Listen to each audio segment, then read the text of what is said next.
رب العالمين والصلاة والسلام على نبينا محمد صلى الله عليه وسلم وعلى آله وصحابه ومن تبعهم بإحسان إلى يوم الدين أما بعد. ബഹുമാന്യരായ സത്യവിശ്വാസികൾ അല്ലാഹുവിനെ സൂക്ഷിച്ചുകൊണ്ട് ജീവിക്കുക. അതിനായി അല്ലാഹു നമ്മെ എല്ലാവരെയും അനുഗ്രഹിക്കുക. തുടങ്ങില്ല നമുക്ക്.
വിശ്വാസികൾ നമ്മൾ സൂറത്തുൽ മുൽക്കിന്റെ അവസാനത്തെ ആയത്താണ് നമ്മൾ പഠിച്ചുകൊണ്ടിരിക്കുന്നത്.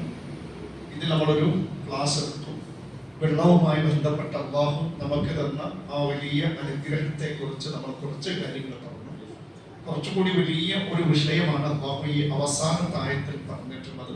നമുക്ക് ആദ്യം പഠിച്ചുകൊണ്ടിരിക്കുന്ന ആയത്ത് 2 തവണ ഓതിയിട്ട് നമുക്ക് ബാക്കി കാര്യങ്ങൾ വിശദീകരിക്കാം. ഒപ്പം ഓതല്ലേ, ഒന്നൊപ്പം എല്ലാവരും.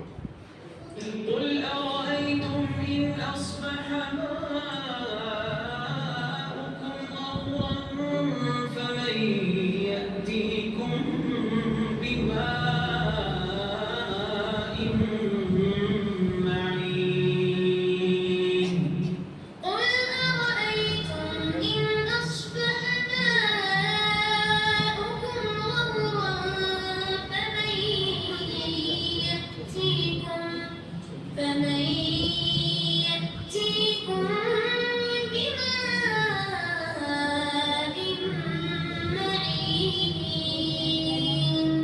വിശ്വാസികൾ നമ്മൾ ഇതിന്റെ വാക്കർത്ഥങ്ങളൊക്കെ നമ്മൾ കഴിഞ്ഞ ക്ലാസ് കഴിഞ്ഞ 2 ആഴ്ച കഴിഞ്ഞാഴ്ച വെക്കേഷൻ ആയതുകൊണ്ട് നമ്മൾ ഒഴിവ് കൊടുത്തിരുന്നു. അതിന് മുമ്പ് എനിക്ക് എത്താൻ കഴിഞ്ഞില്ല.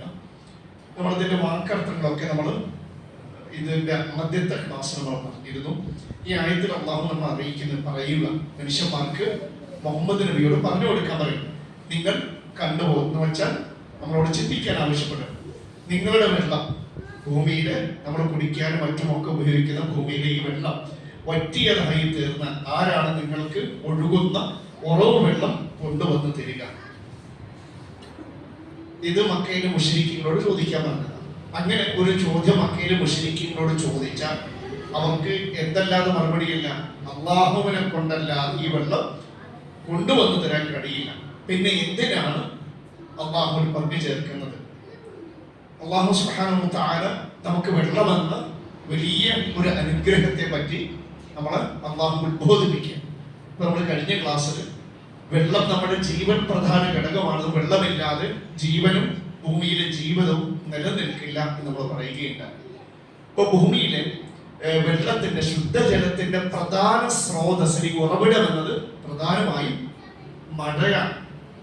ഇപ്പൊ വിശുദ്ധ ഖുർആനിൽ മഴയുമായി ബന്ധപ്പെട്ട ഒരുപാട് വാക്കുകൾ വന്നിട്ടുണ്ട് അല്ലെ? നമ്മുടെ വിശുദ്ധ ഖുർആനിൽ 30ഓളം സ്ഥലത്താണ് മഴയും വെള്ളവും വിഷയമായിട്ട് പറഞ്ഞിട്ടുള്ളത്. എത്ര സ്ഥലങ്ങളിൽ? 30 സ്ഥലത്ത്. അപ്പൊ അതിൽ തന്നെ എന്ത് മനസ്സിലാക്കാം? വെള്ളത്തിന് അത്രയും പ്രാധാന്യത്തോടു കൂടിയാണ് വെള്ളത്തെ ഖുർആൻ മഴയെ അവതരിപ്പിക്കുന്നത്. അപ്പൊ നിങ്ങൾ ഈ വെള്ളവുമായി ബന്ധപ്പെട്ട ഖുർആൻ പറഞ്ഞ നിങ്ങൾക്കറിയാവുന്ന ചില പദങ്ങൾ പറയും. മഴയെ കുറിച്ച് അല്ലാഹു പറഞ്ഞ ഖുർആനില് മഴവാക്കുകൾ 30 സ്ഥലത്ത് അല്ലാഹു പറഞ്ഞിട്ടുണ്ട്. അറിയത് പറഞ്ഞു കുഴപ്പമില്ല, തെറ്റിയാണ്. മഴയ്ക്ക് അല്ലാഹു പറഞ്ഞ പദങ്ങൾ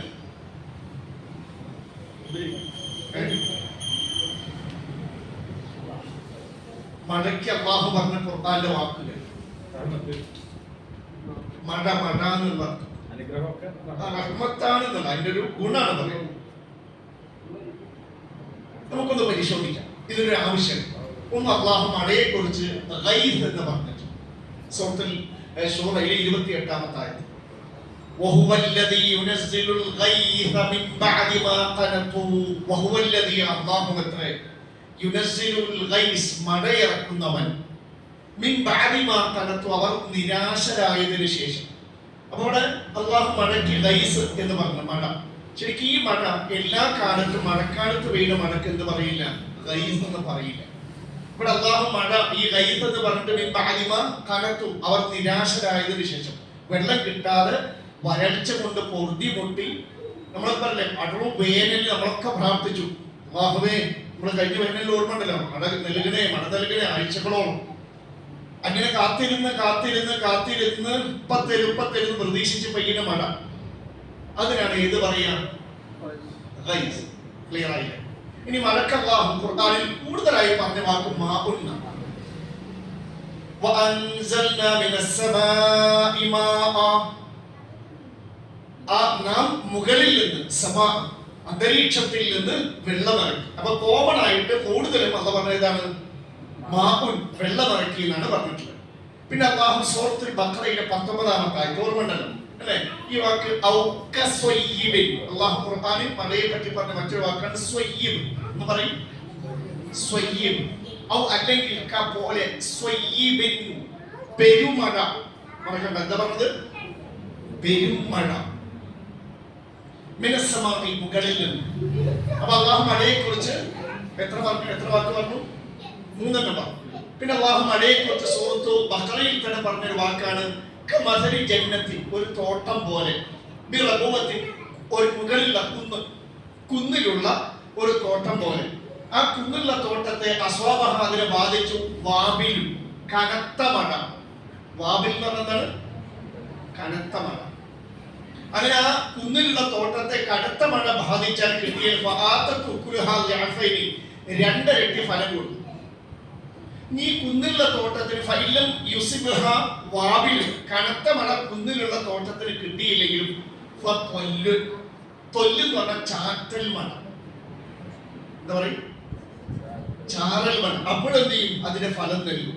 അപ്പോൾ അല്ലാഹു ഈ ആയത്തിൽ തന്നെ മഴയ്ക്ക് 2 വാക്കുകൾ, വാബിലും തൊല്ലും.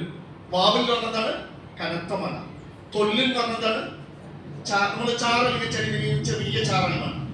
ഇതുകൊണ്ട് അല്ലാഹു ആലിപ്പഴ വർഷം ഇടയ്ക്ക് അപൂർവമായിട്ട് എന്ത് ചെയ്യാറുണ്ട്? ആലിപ്പഴം, അതാണ് ആലിപ്പഴമായി മുകളിൽ നിന്ന് പർവ്വതം പോലെ അല്ലെങ്കിൽ കുംഭാര സമാനമായി ഇറങ്ങുന്നപ്പോ അല്ലാഹു സൂറത്തുൽ നൂറിൽ 43-ാമത്തെ ആയത്തിൽ ബർദ് എന്താണ്? മഞ്ഞ് കട്ടകൾ അല്ലെങ്കിൽ ഐസ് കട്ടകൾക്ക് പറയും. പിന്നെ അല്ലാഹു പറഞ്ഞു കല്ലുമഴ ലൂത്തിന് വിട്ട കാലത്ത് പെയ്തിട്ടുണ്ട്. وأمطرنا عليها حجارة, وأمطرنا നാം മഴ പെയ്യിച്ചു, അലൈഹ അതിനെ, ഹിജാറത്തൻ കല്ലുകൾ, മിൻ സിജ്ജീലിൻ മൻബൂദ് ചുളവക്കപ്പെട്ട കല്ലുകൾ പെയ്യിച്ചു. കല്ലുമഴ പെയ്തിട്ടുണ്ട് ലൂത്തിന് വിട്ട കാലത്ത്, ഓർമ്മല്ലേ? കീഴ്മേൽ മറിച്ചിട്ട്. പിന്നെ അല്ലാഹു ഫിർഔന് നൽകിയൊരു മഴ ഉണ്ട് ശിക്ഷയായി, രക്തമഴ, സൂറത്തുൽ അറാഫ്. പൊതുവെ അല്ലാഹു വിശുദ്ധ ഖുർആനിൽ വ്യത്യസ്തമായ മഴവാക്കുകൾ പറഞ്ഞു അല്ലേ? പെരുമഴ എന്ന് പറയും, കനത്ത മഴ എന്നൊക്കെ പറഞ്ഞല്ലോ. ഈ വാക്കുകൾ എങ്ങനെ ഖുർആനിൽ വന്നു? അപ്പൊ പലരും പറയും, ചില യുക്തിവാദികൾക്ക് ഖുർആൻ അല്ലാഹുവിന്റെ വാക്യങ്ങളല്ല, ഖുർആൻ അല്ലാഹുവിന്റെ വാക്യങ്ങളല്ല. അത് മുഹമ്മദിന്റെ അല്ലെങ്കിൽ മക്കയുടെ സാഹചര്യത്തിൽ അവിടുത്തെ ഒരു ഗോത്ര തലവൻ നിലക്ക് മുഹമ്മദ് ചില കാര്യങ്ങൾ പറഞ്ഞതാണ് ഖുർആൻ എന്നൊക്കെ ആരോപിക്കാറുണ്ട്. അവിടെയാണ് ഈ പറഞ്ഞ വാക്കുകളൊക്കെ ആർക്കാണ് പരിചയം? പെരുമഴ, കനത്ത മഴ. മക്ക, മുഹമ്മദ് നബി ജീവിച്ച നാട് മഴരഹിത നാടാണ്, കൃത്യമായി മഴക്കാലം വരാത്ത നാടാണ്. അപൂർവമായിട്ട് എന്തെങ്കിലും കിട്ടിയാലായി. അപ്പൊ ഈ ഖുർആനിൽ പറഞ്ഞ സ്വയ്യിബ്, വാബില്, തൊല്ല്, പെരുമഴ, കനത്ത മഴ, ശക്തമായ മഴ, പേമാരി, ഇതൊക്കെ ആർക്കാണ് പരിചയം? കൃത്യമായി ശ്രദ്ധിക്കുക. മഴക്കാലം വരുന്ന നാടുകൾക്ക് മാത്രം പരിചയമുള്ള, അല്ലെങ്കിൽ മഴക്കാടുകൾ എന്നും പെരുമഴ പെയ്യുന്ന, ശക്തമായ മഴ പെയ്യുന്ന മഴക്കാട്, അതിന് മാത്രം പരിചയമുള്ള വാക്കാണിത്. നമുക്കറിയാം, കാരണം നമ്മൾ കണ്ടതാണ്, അനുഭവിച്ചത്. മുഹമ്മദ് നബിയുടെ കാലത്ത് അങ്ങനെ ഒരു അനുഭവം ലഭിക്കില്ല. അപ്പൊ ഒരു കാര്യം മനസ്സിലായി, ഖുർആനിൽ ഒരു വാക്ക് വന്നതിലൂടെ ഒരു കാര്യം മനസ്സിലാക്കാം. മുഹമ്മദ് നബി ആവട്ടെ ഏതെങ്കിലും മഴക്കാടിൽ പോയി സഞ്ചരിച്ച് അവിടെ താമസിച്ച് പഠിച്ച സയന്റിസ്റ്റ് ഒന്നുമല്ല, പ്രകൃതി ശാസ്ത്രജ്ഞനൊന്നുമല്ല. അല്ലെങ്കിൽ കൃത്യമായി മഴക്കാലം വരുന്ന നാട്ടില് മുഹമ്മദ് നബി ഒന്ന് താമസിച്ച് ഒരു പ്രവാസിയായി ജീവിച്ചിട്ട് കണ്ട അനുഭവമില്ല. മുഹമ്മദ് നബിയുടെ ജീവിതത്തിൽ നമുക്കറിയാം, ആകെ പോയിട്ടുള്ള സ്ഥലങ്ങൾ മക്ക, മദീന, ഈ പറഞ്ഞ ത്വായിഫ്, ഇങ്ങനെ ആ ചുറ്റുവട്ടത്തേക്ക് ഇനി പോയിട്ടുള്ളൂ. പിന്നെ അപ്പുറത്തേക്ക് പോയില്ല. അത് മുഴുക്കെ മരുഭൂമിയാണ്. മഴക്കാലം വരാത്ത നാടാണ്, മഴക്കാലം ഇല്ലാത്ത നാടാണ്. അവിടെയാണ് ഖുർആൻ ആ വാക്കുകൾ വന്നതിലൂടെ ഒരു കാര്യം മനസ്സിലായി, മുഹമ്മദ് നബിയുടെ വാക്കുകളെല്ലാം അള്ളാഹ്ക്ക് മാത്രമേ ആ കാലഘട്ടത്തിൽ അത് മക്കയിൽ അവതരിച്ച ഖുർആൻ അത് പറയാൻ പറ്റുള്ളൂ. അപ്പൊ ഖുർആന്റെ ഒരു ദൈവീകതയും മഹത്വം കൂടിയാണ് ഈ മഴവാക്കുകൾ നമ്മളെ പഠിപ്പിക്കുന്നത്. ഇനി നോക്കണേ, മറ്റൊരു കാര്യം കൂടി മഴയുമായി ബന്ധപ്പെട്ട് ഖുർആന്റെ ദൈവീകതയും മറ്റുമൊക്കെ അള്ളാഹുവിന്റെ വാക്യങ്ങളാണ് ബോധ്യപ്പെടുത്തുന്ന മറ്റൊരു ചിന്തയിലേക്ക് നമുക്ക് പോകാം. അപ്പോ മഴയുടെ ശാസ്ത്രം പഠിപ്പിക്കുന്ന ഒരുപാട് പുസ്തകങ്ങളുണ്ട്, ശരിയല്ലേ? മഴ എങ്ങനെ ഉണ്ടാകുന്നത്, മഴ എങ്ങനെ പെയ്യുന്നത്, മഴശാസ്ത്രം പറയുന്ന ബുക്കുകളില്ലേ? പക്ഷേ അതിലെവിടെയും മഴ ഉണ്ടാക്കുന്ന, മഴയെ അയക്കുന്ന അള്ളാഹുവിനെ പറ്റി പറയുന്നില്ല. ക്ലിയർ? ഇല്ല. മഴശാസ്ത്രം പറയും, അത് എങ്ങനെ ഉണ്ടാവണം, എങ്ങനെ ഇരിക്കണം, അങ്ങനെ പറയും. പക്ഷേ ഈ മഴ എങ്ങനെ ഉണ്ടാക്കി, ആരുണ്ടാക്കി, ആരയക്കുന്നു, മേഘത്തെ ആരുണ്ടാക്കുന്നു, മേഘത്തെ എങ്ങനെ ആര് ഉത്പാദിപ്പിക്കുന്നു അറിയില്ല. എന്നാൽ ഖുർആൻ ചെയ്യുന്നതോ മഴശാസ്ത്രം പഠിപ്പിക്കുകയല്ല. ഖുർആനിൽ മഴയെ കുറിച്ച് പറഞ്ഞിട്ടുണ്ട്. അതിലൂടെ മഴയുടെ ശാസ്ത്രവും അത് എങ്ങനെ ഉണ്ടാകുന്നതിന്റെ കാരണങ്ങൾ പറയില്ല, അതിന് പിന്നിലുള്ള സത്താവിനെ പരിചയപ്പെടുത്താൻ ഖുർആൻ ചെയ്യുന്നത്. അപ്പൊ നമുക്കറിയാം, ഒരുപാട് കാലം മനുഷ്യർക്ക് മഴ എങ്ങനെ ഉണ്ടാകുന്നത് അറിയില്ല. പിന്നെ നോക്കണേ, മനുഷ്യർക്ക് മഴ എങ്ങനെ, ഇത് പ്രത്യേകം നോട്ട് ചെയ്യണേ, മനസ്സിലാക്കുക. മഴ എങ്ങനെ ഉണ്ടാകുന്നു എന്ന് മനുഷ്യർക്ക് മനസ്സിലാകാൻ തുടങ്ങിയത് 19-ാം നൂറ്റാണ്ടിൽ കാലാവസ്ഥ റഡാർ കണ്ടെത്തിയ ശേഷമാണ്. കാലാവസ്ഥ റഡാറുകൾ കണ്ടെത്തിയപ്പോഴാണ് 19-ാം നൂറ്റാണ്ട്. ഖുർആൻ ഇറങ്ങിയത് നൂറ്റാണ്ട് പറയും. ഖുർആൻ ഇറങ്ങിയ നൂറ്റാണ്ട് 6-ാം നൂറ്റാണ്ട്, 7-ാം നൂറ്റാണ്ട്. അതുവരെ മനുഷ്യർക്ക് മുകൾക്ക് നോക്കിയതിന് മഴ ഒരു പക്ഷേ അതെങ്ങനെ വരുന്നു, അതെങ്ങനെ ഉണ്ടാകുന്നു ആർക്കറിയില്ല.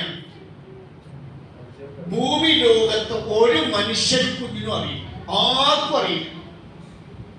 അവിടെയാണ് കാലാവസ്ഥ റഡാറുകളോ മറ്റു ഉപകരണങ്ങളോ ഒന്നുമില്ലാത്തൊരു, അതൊക്കെ അജ്ഞാതമായ ഒരു കാലത്ത് 7-ാം നൂറ്റാണ്ടിലെ ഖുർആനിൽ ഇന്ന് കാലാവസ്ഥ റഡാറൊക്കെ കണ്ടെത്തി മഴയുടെ ഘട്ടങ്ങൾ, മഴ രൂപം കൊള്ളുന്നതിന്റെ ശാസ്ത്രമൊക്കെ കണ്ടെത്തിയില്ലേ, അല്ലെ? 19-ാം നൂറ്റാണ്ടിന് ശേഷം.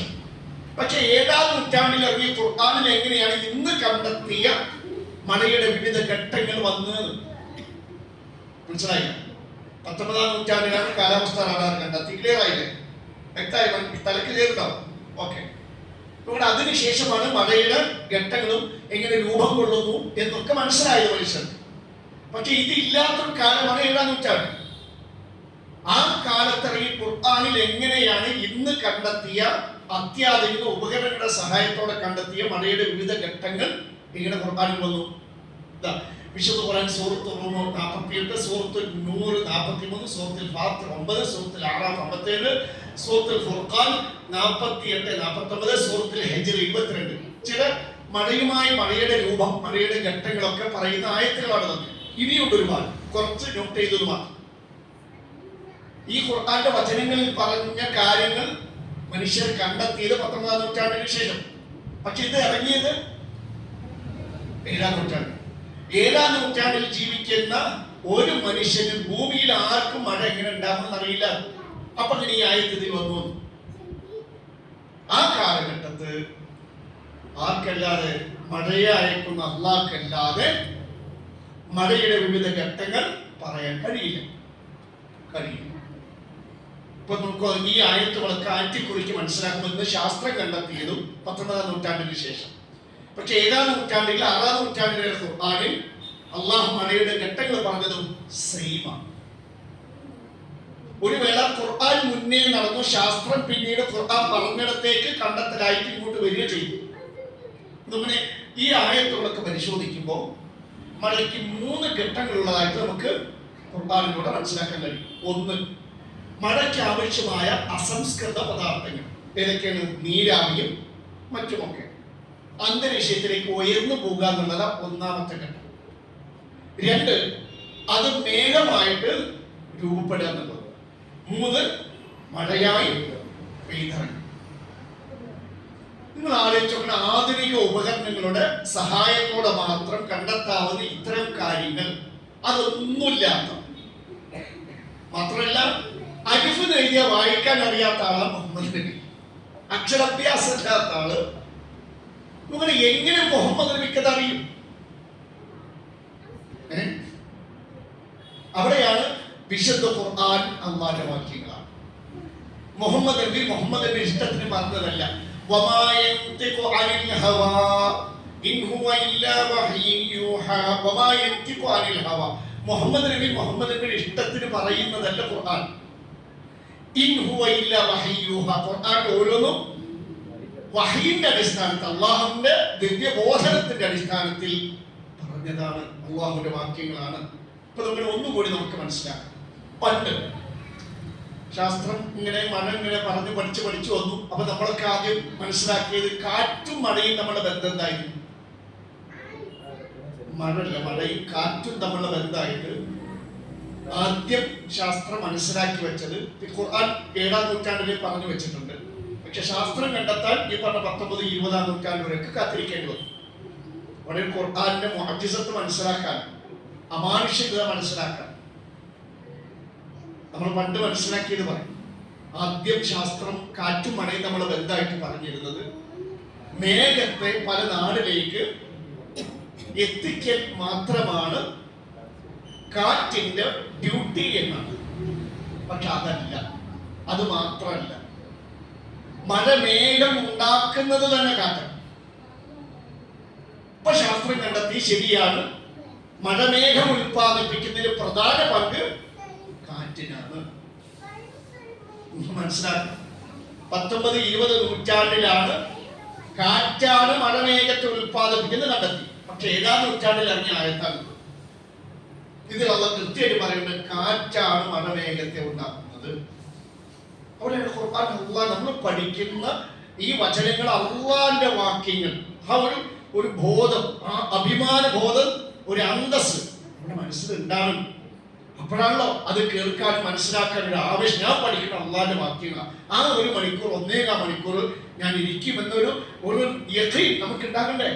നമ്മുടെ അള്ളാഹു പറയുന്നു സൂറത്തുൽ ഹിജ്ർ 22-ാമത്തെ ആയത്ത്. ഓതൂലല്ലോ? ആ ഓതും. وأرسلنا الرياح لواقح فأنزلنا من السماء ماء فأسقيناكم وما أنتم له بخازنين. ശരിക്കും നമ്മുടെ വിഷയം അവിടെ ചുവന്ന കളറിൽ ആ വാക്കിനെ മാർക്ക് ചെയ്തിട്ടുണ്ട്. നാം അയച്ചു. അല്ലാഹ് പറയും അറിയില്ല, കാറ്റുകളെ. ഈ വാക്കിന്റെ അർത്ഥം ഇപ്പൊ ഞാൻ പറയുന്നില്ല, പറഞ്ഞുതരാം. അത് പഠിക്കട്ടോ, നമുക്ക് ആവശ്യം വരും. കാറ്റുകൾ അയച്ചു. ഇത് വായിക്കും, ലവാഖിഹായ കാറ്റുകൾ അയച്ചു. ക്ലിയർ? എന്നിട്ട് അൻസൽന, നാം ഇറക്കി. അപ്പൊ ലവാഖിഹായ കാറ്റുണ്ടായാല് എന്തറിയുള്ളൂ? അപ്പോഴാണ് മുകളിൽ നിന്ന് വെള്ളം ഇറങ്ങുന്നത്. അപ്പൊ മുകളിൽ നിന്ന് വെള്ളം ഇറങ്ങണമെങ്കിൽ എന്ത് വേണം? ലവാഖിഹായ കാറ്റുകൾ ഉണ്ടാവണം. അങ്ങനെ ഇറങ്ങിയിട്ട് നിങ്ങളെ ആ വെള്ളം കുടിപ്പിച്ചു. നിങ്ങൾ അതിന്റെ സംരക്ഷകരല്ല. അപ്പൊ നമ്മൾ എന്താണ് ലവാഖിഹ എന്ന് പറഞ്ഞ അർത്ഥം മനസ്സിലായി. ശരിക്കും അതിന്റെ അർത്ഥം, നേർക്കുള്ള അർത്ഥം മഴ നൽകുന്ന എന്നാണ് അതിന്റെ ഒരു അർത്ഥം. 2, മേഘങ്ങൾ ഉൽപ്പാദിപ്പിക്കുന്ന. സുബ്ഹാനല്ലാഹ്. അപ്പൊ ഈ ആയത്തിൽ അല്ലാഹ് എന്താ പറഞ്ഞത്? ഇനി അർത്ഥം പറഞ്ഞു. വഅർസൽന റിയാഹ ലവാഖിഹ. എന്താ ഇതിന്റെ അർത്ഥം പറഞ്ഞത്? മേഘങ്ങൾ ഉൽപ്പാദിപ്പിക്കുന്ന കാറ്റുകളെ ആരയച്ചത്? അപ്പൊ ആ ആയത്തിൽ വളരെ വ്യക്തമാണ് മഴമേഘങ്ങൾ ഉൽപ്പാദിപ്പിക്കുന്നതിലെ പ്രധാന പങ്ക് ഇതിനാണ്, കാറ്റിനാണ്. ശാസ്ത്രം കണ്ടെത്താൻ കുറെ ആദ്യ ശാസ്ത്രം പറഞ്ഞു മഴയും കാറ്റും തമ്മിൽ എന്താ ബന്ധം? മഴമേഘത്തെ ഡിസ്ട്രിബ്യൂട്ട് ചെയ്യാം, പല നാട്ടിലേക്ക് വിതരണം ചെയ്യാം. പക്ഷേ അള്ളാഹ് പറഞ്ഞിടത്തേക്ക് ശാസ്ത്രം വന്നു. 7-ാം നൂറ്റാണ്ടിൽ ഖുർആനിൽ എങ്ങനെ വന്നു എന്നാണ്. ഇത് നമ്മൾ ഇന്ന് കണ്ടെത്തിയത് ഈ പറഞ്ഞ കാലാവസ്ഥ റഡാറും അതിന്റെ ഉപകരണങ്ങളൊക്കെ ഉണ്ടായിട്ടാണ്. പക്ഷെ അള്ളാഹ് പറഞ്ഞതാ ശരി. ഇപ്പൊ നമ്മുടെയൊക്കെ നീരാവി അല്ലെ, മേഘം ഉണ്ടാകാൻ വേണ്ട അസംസ്കൃത പദം ഒന്ന് നീരാവിയാണ്. 2, നമുക്കറിയാം ഈ കടലോരത്തൊക്കെ തിരയടിക്കുന്ന സമയത്ത് നേർത്ത എയറോസോൾ എന്ന് പറയും. എയറോസോൾ എന്ന് പറഞ്ഞ ജലകണങ്ങൾ, വളരെ ഭാരം കുറഞ്ഞ ജലകണികകൾ, കണങ്ങൾ അന്തരീക്ഷത്തിലേക്ക് തെറിക്കും. അല്ല, അത് ബാഷ്പീകരണത് നീരാവി. അതിന്റെ പുറമെ തിരമാല അടിക്കുമ്പോൾ ചെറിയ എയറോസോൾ എന്ന് പറയും, ജലകണം, വളരെ ഭാരം കുറയും, നീരാവി പോലെ തന്നെ ചെറുതാ. അത് എവിടേക്ക് തെറിക്കും? അന്തരീക്ഷത്തിലേക്ക്. ഇത് മുകളിൽ എത്തണ്ടേ? ഇത് മുകളിൽ എത്തുന്നത് ആരാണ് എത്തിക്കുന്നത്? കാറ്റാണ് ഇതിനെ തട്ടി തട്ടി തട്ടി എവിടെ എത്തിക്കുന്നത്? മുകളിൽ എത്തിക്കും. അള്ളാഹ് പറഞ്ഞ വിഷയം ഒന്ന്, ഈ മഴമേഘത്തിന് ആവശ്യമായ അസംസ്കൃത വസ്തുക്കൾ നീരാവിയും അതുപോലെ തന്നെ ഇത് എയറോസോളും ഒക്കെ എന്ത് ചെയ്യാറുണ്ട്? കാറ്റാണ് ഇങ്ങനെ തട്ടി തട്ടി എവിടെ എത്തിച്ചു? അന്തരീക്ഷത്തിൽ എത്തിച്ചു. ഇനി അവിടെയുള്ള 2 അതിനെ ഒരുമിച്ച് കൂട്ടി മേഘമാക്കുന്നതുമാരാണ്? കാറ്റാണ്. ഇനി മേഘമായി കഴിഞ്ഞാൽ അത് പല നാട്ടിലേക്ക് വിതരണം ചെയ്യുന്നതും കാറ്റാണ്. നിങ്ങൾ ആലോചിക്കും. 7-ാം നൂറ്റാണ്ടിലെ ആയത്താണ്. ഒരു മനുഷ്യക്കുട്ടിക്ക് ഭൂമി ലോകത്ത് അന്നുള്ള ഒരാൾക്ക് ഇത് അറിയില്ല. മുഹമ്മദ് നബിനെ പറ്റി വേറെ ആർക്കെങ്കിലും അറിഞ്ഞിട്ട് മുഹമ്മദ് നബി അയാളുടെ അടുത്ത് പോയി പഠിച്ചു പറയുന്നു പറയാം? അങ്ങനെ അറിയില്ല. ഒരു മനുഷ്യൻ ഒരാൾക്കും അറിയില്ല ഭൂമിയിൽ. അവിടെ വിശുദ്ധ ഖുർആന്റെ വാക്യങ്ങൾ അതാണ് നമ്മൾ പഠിച്ചുകൊണ്ടിരിക്കുന്നത്. നമ്മുടെ എത്ര മഴയും വെള്ളവുമായി ബന്ധപ്പെട്ട അള്ളാഹുവിന്റെ വാക്യങ്ങളും ദൈവികമാണ് ഖുർആൻ എന്ന് ബോധ്യപ്പെടുന്ന ഒരുപാട് തെളിവുകളുണ്ട്. ഇതാ മറ്റൊരു വചനം സൂറത്തുൽ ഖാഫിലെ മഴയും വെള്ളവും കൃഷിയുമായി ബന്ധപ്പെട്ട് അള്ളാഹുവിന്റെ സൂറത്തുൽ ഖാഫിൽ 9-ാമത്തെ വചനം. ശരിക്കും കേൾക്കുക, അള്ളാഹുവിന്റെ വാക്യങ്ങൾ അതൊക്കെ. ഇന്ന് നമുക്ക് കൃഷി ഡിപ്പാർട്ട്മെന്റൊക്കെ ഒരുപാട് കണ്ടെത്തലുകളും മറ്റുമൊക്കെ കണ്ടെത്തിയിട്ടുണ്ട്, മഴയുമായി ബന്ധപ്പെട്ട് കണ്ടെത്തിയിട്ടുണ്ട്. പക്ഷെ ഇതൊക്കെ 7-ാം നൂറ്റാണ്ടിൽ ഇറങ്ങിയ ആയത്തിൽ മുഹമ്മദ് നബി എന്താ പറയുക കർഷകനല്ല, കച്ചവടക്കാരൻ. മുഹമ്മദ് നബി കർഷകനൊന്നുമല്ല. പിന്നെ നമ്മുടെ നാട്ടിലത്തെ പോലത്തെ കൃഷി അല്ല, അവിടെ മാറി. നോക്കണം അല്ലാഹു പറയും, ഒപ്പം മോദി ونزلنا من السماء ماء مباركا فأنبتنا به جنات وحب الحصيد. ഇത് ചെവി കൊണ്ട് മാത്രം കേട്ടാൽ പോലെ, തലച്ചോറ് കൊണ്ട് ഹൃദയം കൊണ്ട് കേൾക്കാം. ക്ലിയർ ആയി ശരിക്കും കേൾക്കാം, വാക്കർത്ഥം പറയും. അപ്പോഴാണ് ഇതിന്റെ കാര്യം മനസ്സിലാവും. നാം ഇറക്കി മിനസ്സമായി മുകളിൽ നിന്ന് മാഅൻ വെള്ളം, മുബാറകൻ അനുഗ്രഹീത ജലമാണ്. ക്ലിയർ. എന്നിട്ട് അപ്പോൾ എപ്പോൾ മുകളിൽ നിന്ന് അനുഗ്രഹീത ജലമിറങ്ങുമ്പോൾ നാം മുളപ്പിച്ചു. ക്ലിയർ ആയോ? ബിഹി അതുകൊണ്ട്, ഏതുകൊണ്ട്? ബി മാഇൻ മുബാറക്. എന്താണെന്ന് പറയും ഇവിടെ? ബിഹി എന്ന് പറഞ്ഞില്ലേ? ബി ഹി എന്നുള്ളത് അതുകൊണ്ട്, ഏതുകൊണ്ട്? ഇവിടെ പറഞ്ഞ അനുഗ്രഹീതമായ വെള്ളം കൊണ്ട് നാം ഈ വാക്ക് പറയും മുളപ്പിച്ചു. ഒന്ന് പറയും മുളപ്പിച്ചു. ജന്നാത്തിൻ തോട്ടങ്ങൾ, വഹബ്ബൽ ഹസീദ് കൊയ്തെടുക്കുന്ന ധാന്യങ്ങൾ. വെള്ളപ്പെടുത്തി കിട്ടിയത് എന്നാ പറഞ്ഞോളാം. ഒന്നുകൂടി അർത്ഥം പറയാം. ഉറങ്ങുന്നവർ മാത്രം ശ്രദ്ധിച്ചാൽ നാം ഇറക്കി. ക്ലിയർ അല്ലേ? മിനസ്സമായി മുകളിൽ നിന്ന് മാഅൻ മുബാറക്കൻ അനുഗ്രഹീത ജലം. അപ്പോൾ അനുഗ്രഹീത ജലം ഇറങ്ങുമ്പോൾ നാം ആ അനുഗ്രഹീത ജലം കൊണ്ട് മുളപ്പിച്ചു. തോട്ടങ്ങൾ കൊയ്തെടുക്കാവുന്ന ധാന്യച്ചെടി. ഒരു ചെടി മുളയ്ക്കണമെങ്കിൽ ഇവിടെ മുളച്ചു എന്നല്ല വന്നത്, മുളപ്പിച്ചു എന്നല്ലേ, വെള്ളം കൊണ്ട് മുളപ്പിച്ചു എന്നല്ലേ, അല്ലേ?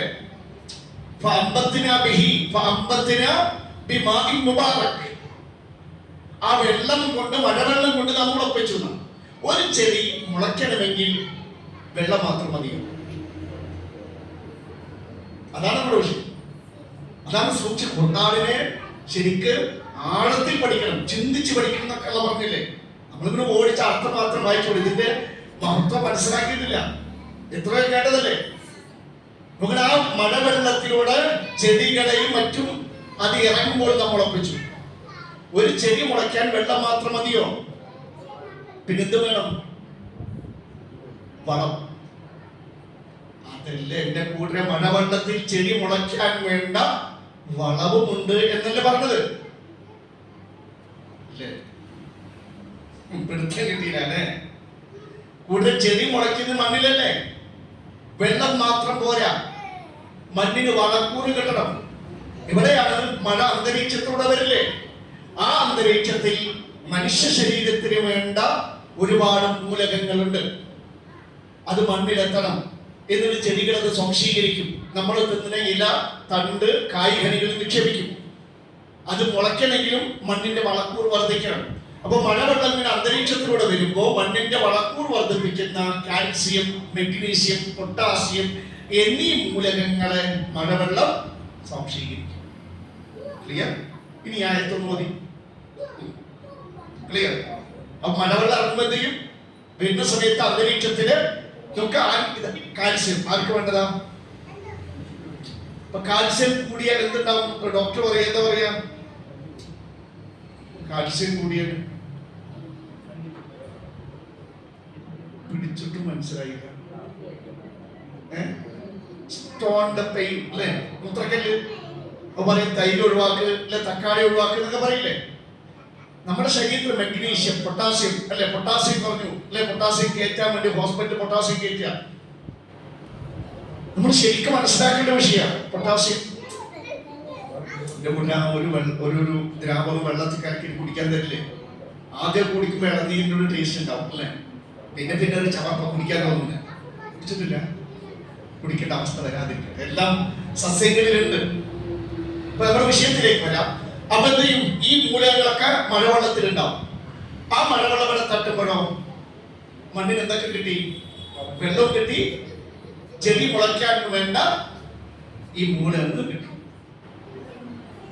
അപ്പോഴേ ചെടി മുളയ്ക്കും. ഇതാണോ അല്ല പറഞ്ഞത്?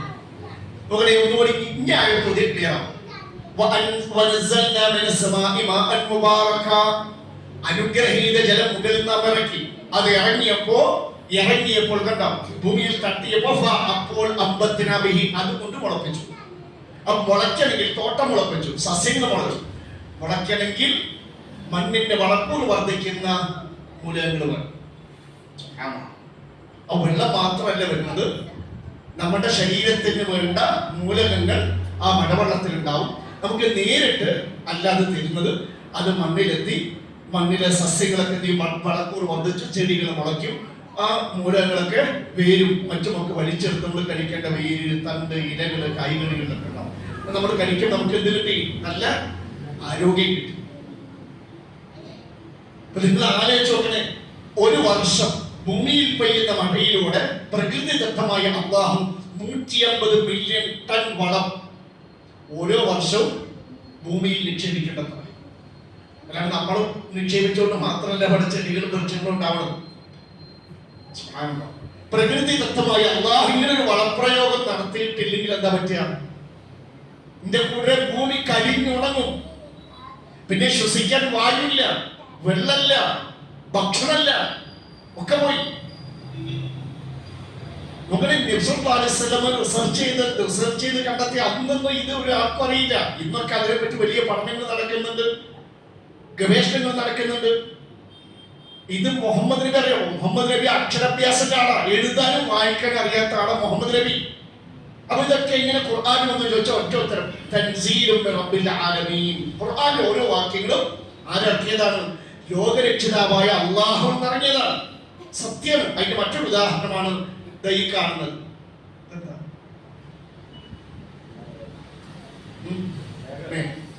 മേഘത്തെ കുറിച്ച് ഉള്ള പഠനങ്ങളൊക്കെ മഴയും കഴിഞ്ഞ് വളരെ അടുത്ത കാലത്താണ് മേഘപഠനം തുടങ്ങി. മേഘത്തെ കുറിച്ചുള്ള നമ്മുടെ കാഴ്ചപ്പാട് എന്താ? മേഘം അങ്ങനെ എന്താണ് അതിന്റെ കനം? എന്നാലും ഒരു ഊഹം വെച്ച് പറയും, കാണുമ്പോൾ ഒരു പഞ്ഞിക്കട്ട പോലെ. ശരി, നമുക്ക് ബാങ്ക് കൊടുത്തു കഴിഞ്ഞിട്ട് ബാങ്ക് കൊടുക്കുന്നതിന്റെ സമയം തരാം. അതിന്റെ ഇടയിൽ ബാങ്കിന് മറുപടി കൊടുക്കുക, ജവാബ് കൊടുക്കുക. ആ ഇടയിൽ കിട്ടുന്ന സമയത്തൊക്കെ മേഘത്തിന്റെ വെയിറ്റിനെ കുറിച്ച് ഇങ്ങനെ ഒരു കാഴ്ച, നിങ്ങളുടെ അറിവ് അല്ലെങ്കിൽ അഭിപ്രായം.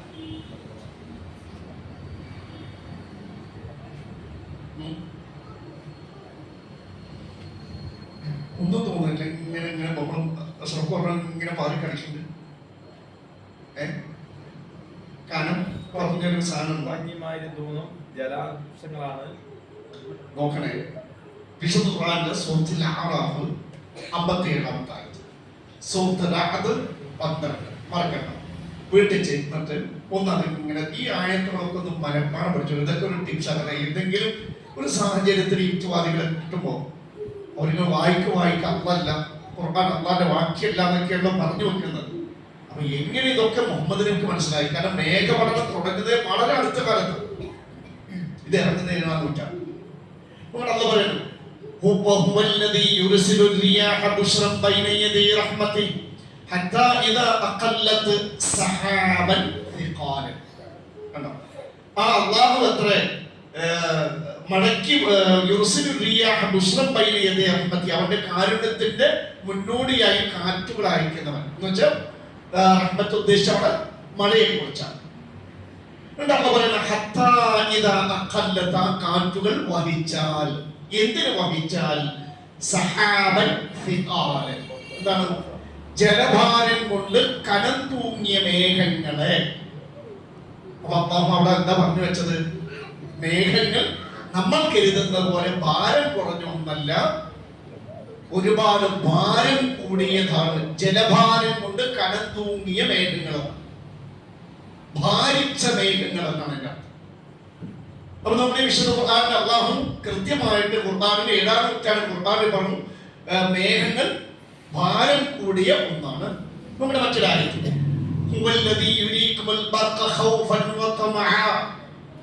ആ അള്ളാഹു അത്ര നിങ്ങളിൽ ഭയവും ആശയും ജനിപ്പിച്ചുകൊണ്ട് മിന്നൽ പിണറുകളെ കാണിപ്പിച്ചവൻ.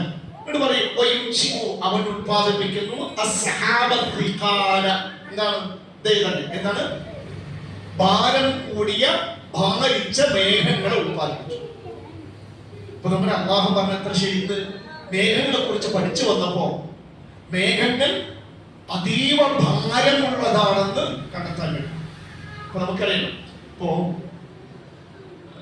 ഒരു ചെറിയ ഒരു മേഘക്കൂട്ടമാണ് ഇത് ക്യുമുലസ് ക്ലൗഡ് എന്ന് പറയും. ക്യുമുലസ് മേഘങ്ങൾ. നമ്മുടെ ശരാശരി ക്യുമുലസ് മേഘത്തിന്റെ വലിപ്പം എന്ന് പറയുന്നത് 1 കിലോമീറ്റർ ക്യൂബിക് വലിപ്പം ഉണ്ടാവും. ക്ലിയർ? പക്ഷെ അതിന്റെ ഭാരം എത്ര ഉണ്ടെന്നറിയാം? എത്രയാണ്? ഏകദേശം 550 ടൺ ഭാരമുണ്ട് ചെറിയ ഒരു കുഞ്ഞു മേഘത്തിൽ. വിലപ്പെടുത്തുന്നോ എത്രയാണ്? 5 ലക്ഷം അല്ലേ? 5 ലക്ഷം കിലോഗ്രാം ഭാരമുണ്ട് ഒരു ചെറിയ ക്യുമുലസ് മേഘത്തിൽ. ഒന്നുകൂടി വ്യക്തമാക്കിയാൽ ഏകദേശം 100 ആഫ്രിക്കൻ ആന ചേർന്നാൽ എത്ര വരും? എത്ര ഭാരം വരും? അത്രയും ഭാരം ഏതിലുണ്ട്? ഏത് മേഘത്തിലുണ്ട്? ക്യുമുലസ് മേഘത്തിലുണ്ട്. എന്നാൽ ഇതിനേക്കാളും വലിയ മേഘങ്ങൾ ക്യുമുലോ നിംബസ് മേഘങ്ങളുണ്ട്.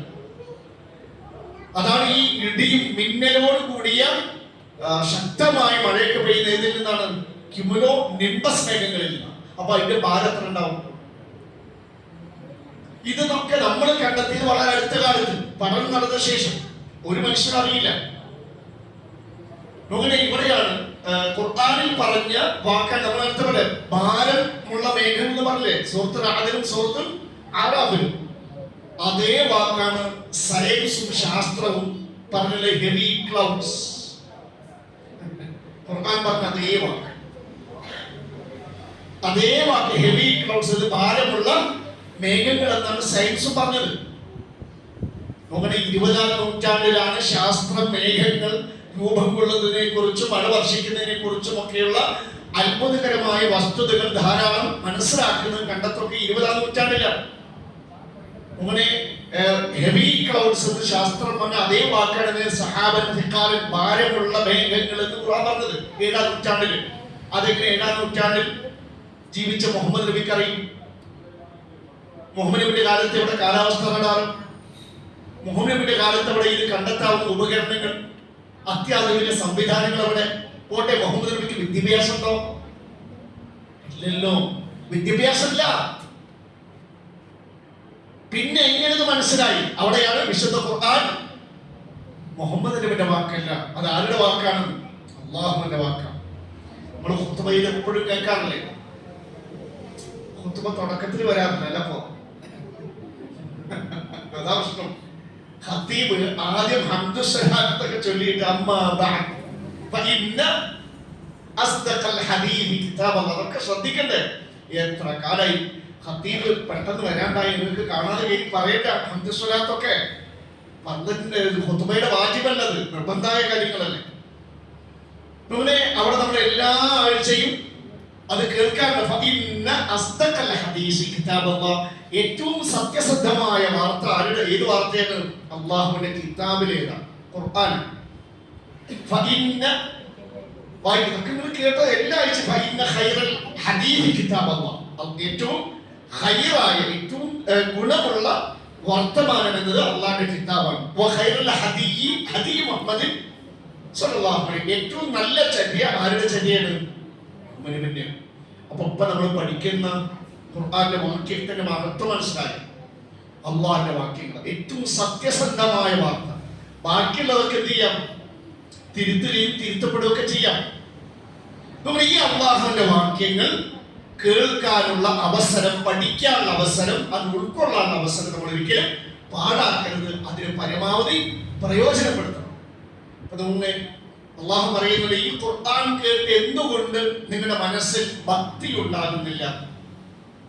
ഈ ഖുർആനിലേക്ക്, ഈ സത്യമായ അല്ലേ, നമ്മൾ എന്തിനാ കീഴടങ്ങ? സത്യത്തിനല്ലേ നമ്മൾ കീഴടങ്ങുന്ന? സത്യമല്ലേ സ്വീകരിക്കുള്ളൂ? നമ്മൾ ഖുർആനാണ് സത്യം. അല്ലാഹു ചോദിക്കുന്നത്, നിങ്ങൾക്ക് ഈ ഖുർആൻ എന്ന സത്യത്തിന് കീഴടങ്ങാനും മുതിർന്നാനും സമയമായില്ലേ എന്ന് അല്ലാഹു ചോദിക്കും. ഇതങ്ങനെ ഈ ആയത്ത് കേൾക്കുമ്പോൾ, ഇതിന്റെ അർത്ഥം പറയുമ്പോൾ എന്തെങ്കിലും മനസ്സിൽ മാറ്റമുണ്ടോ? എന്തെങ്കിലും നിങ്ങളുടെ മനസ്സിൽ എന്തെങ്കിലും ചിന്തകളിലോ വികാരങ്ങളിലോ എന്തെങ്കിലും ഒരു മാറ്റമുണ്ടോ?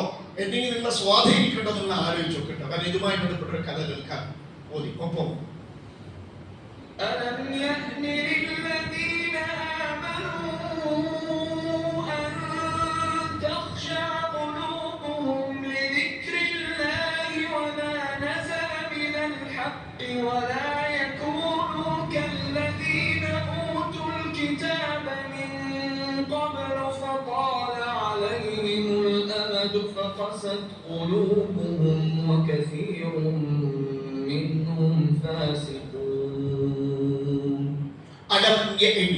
സമയമായില്ലേ ലില്ലദീന ആമനു, വിശ്വസിച്ച ആൾക്കാർക്ക്, മുഅ്മിനീങ്ങൾക്ക് എന്തിന് സമയമായില്ലേ? അൻ തഖ്ശഅ ഖുലൂബുഹും, അവരുടെ ഹൃദയം കീഴടങ്ങാൻ സമയമായില്ലേ? എന്തിനാണ് കീഴടങ്ങാൻ? എന്തിനു കീഴടങ്ങാൻ? ലിദിക്രില്ലാഹ്, അല്ലാഹുവിന്റെ സ്മരണയിലേക്ക്, ഉത്ബോധനം.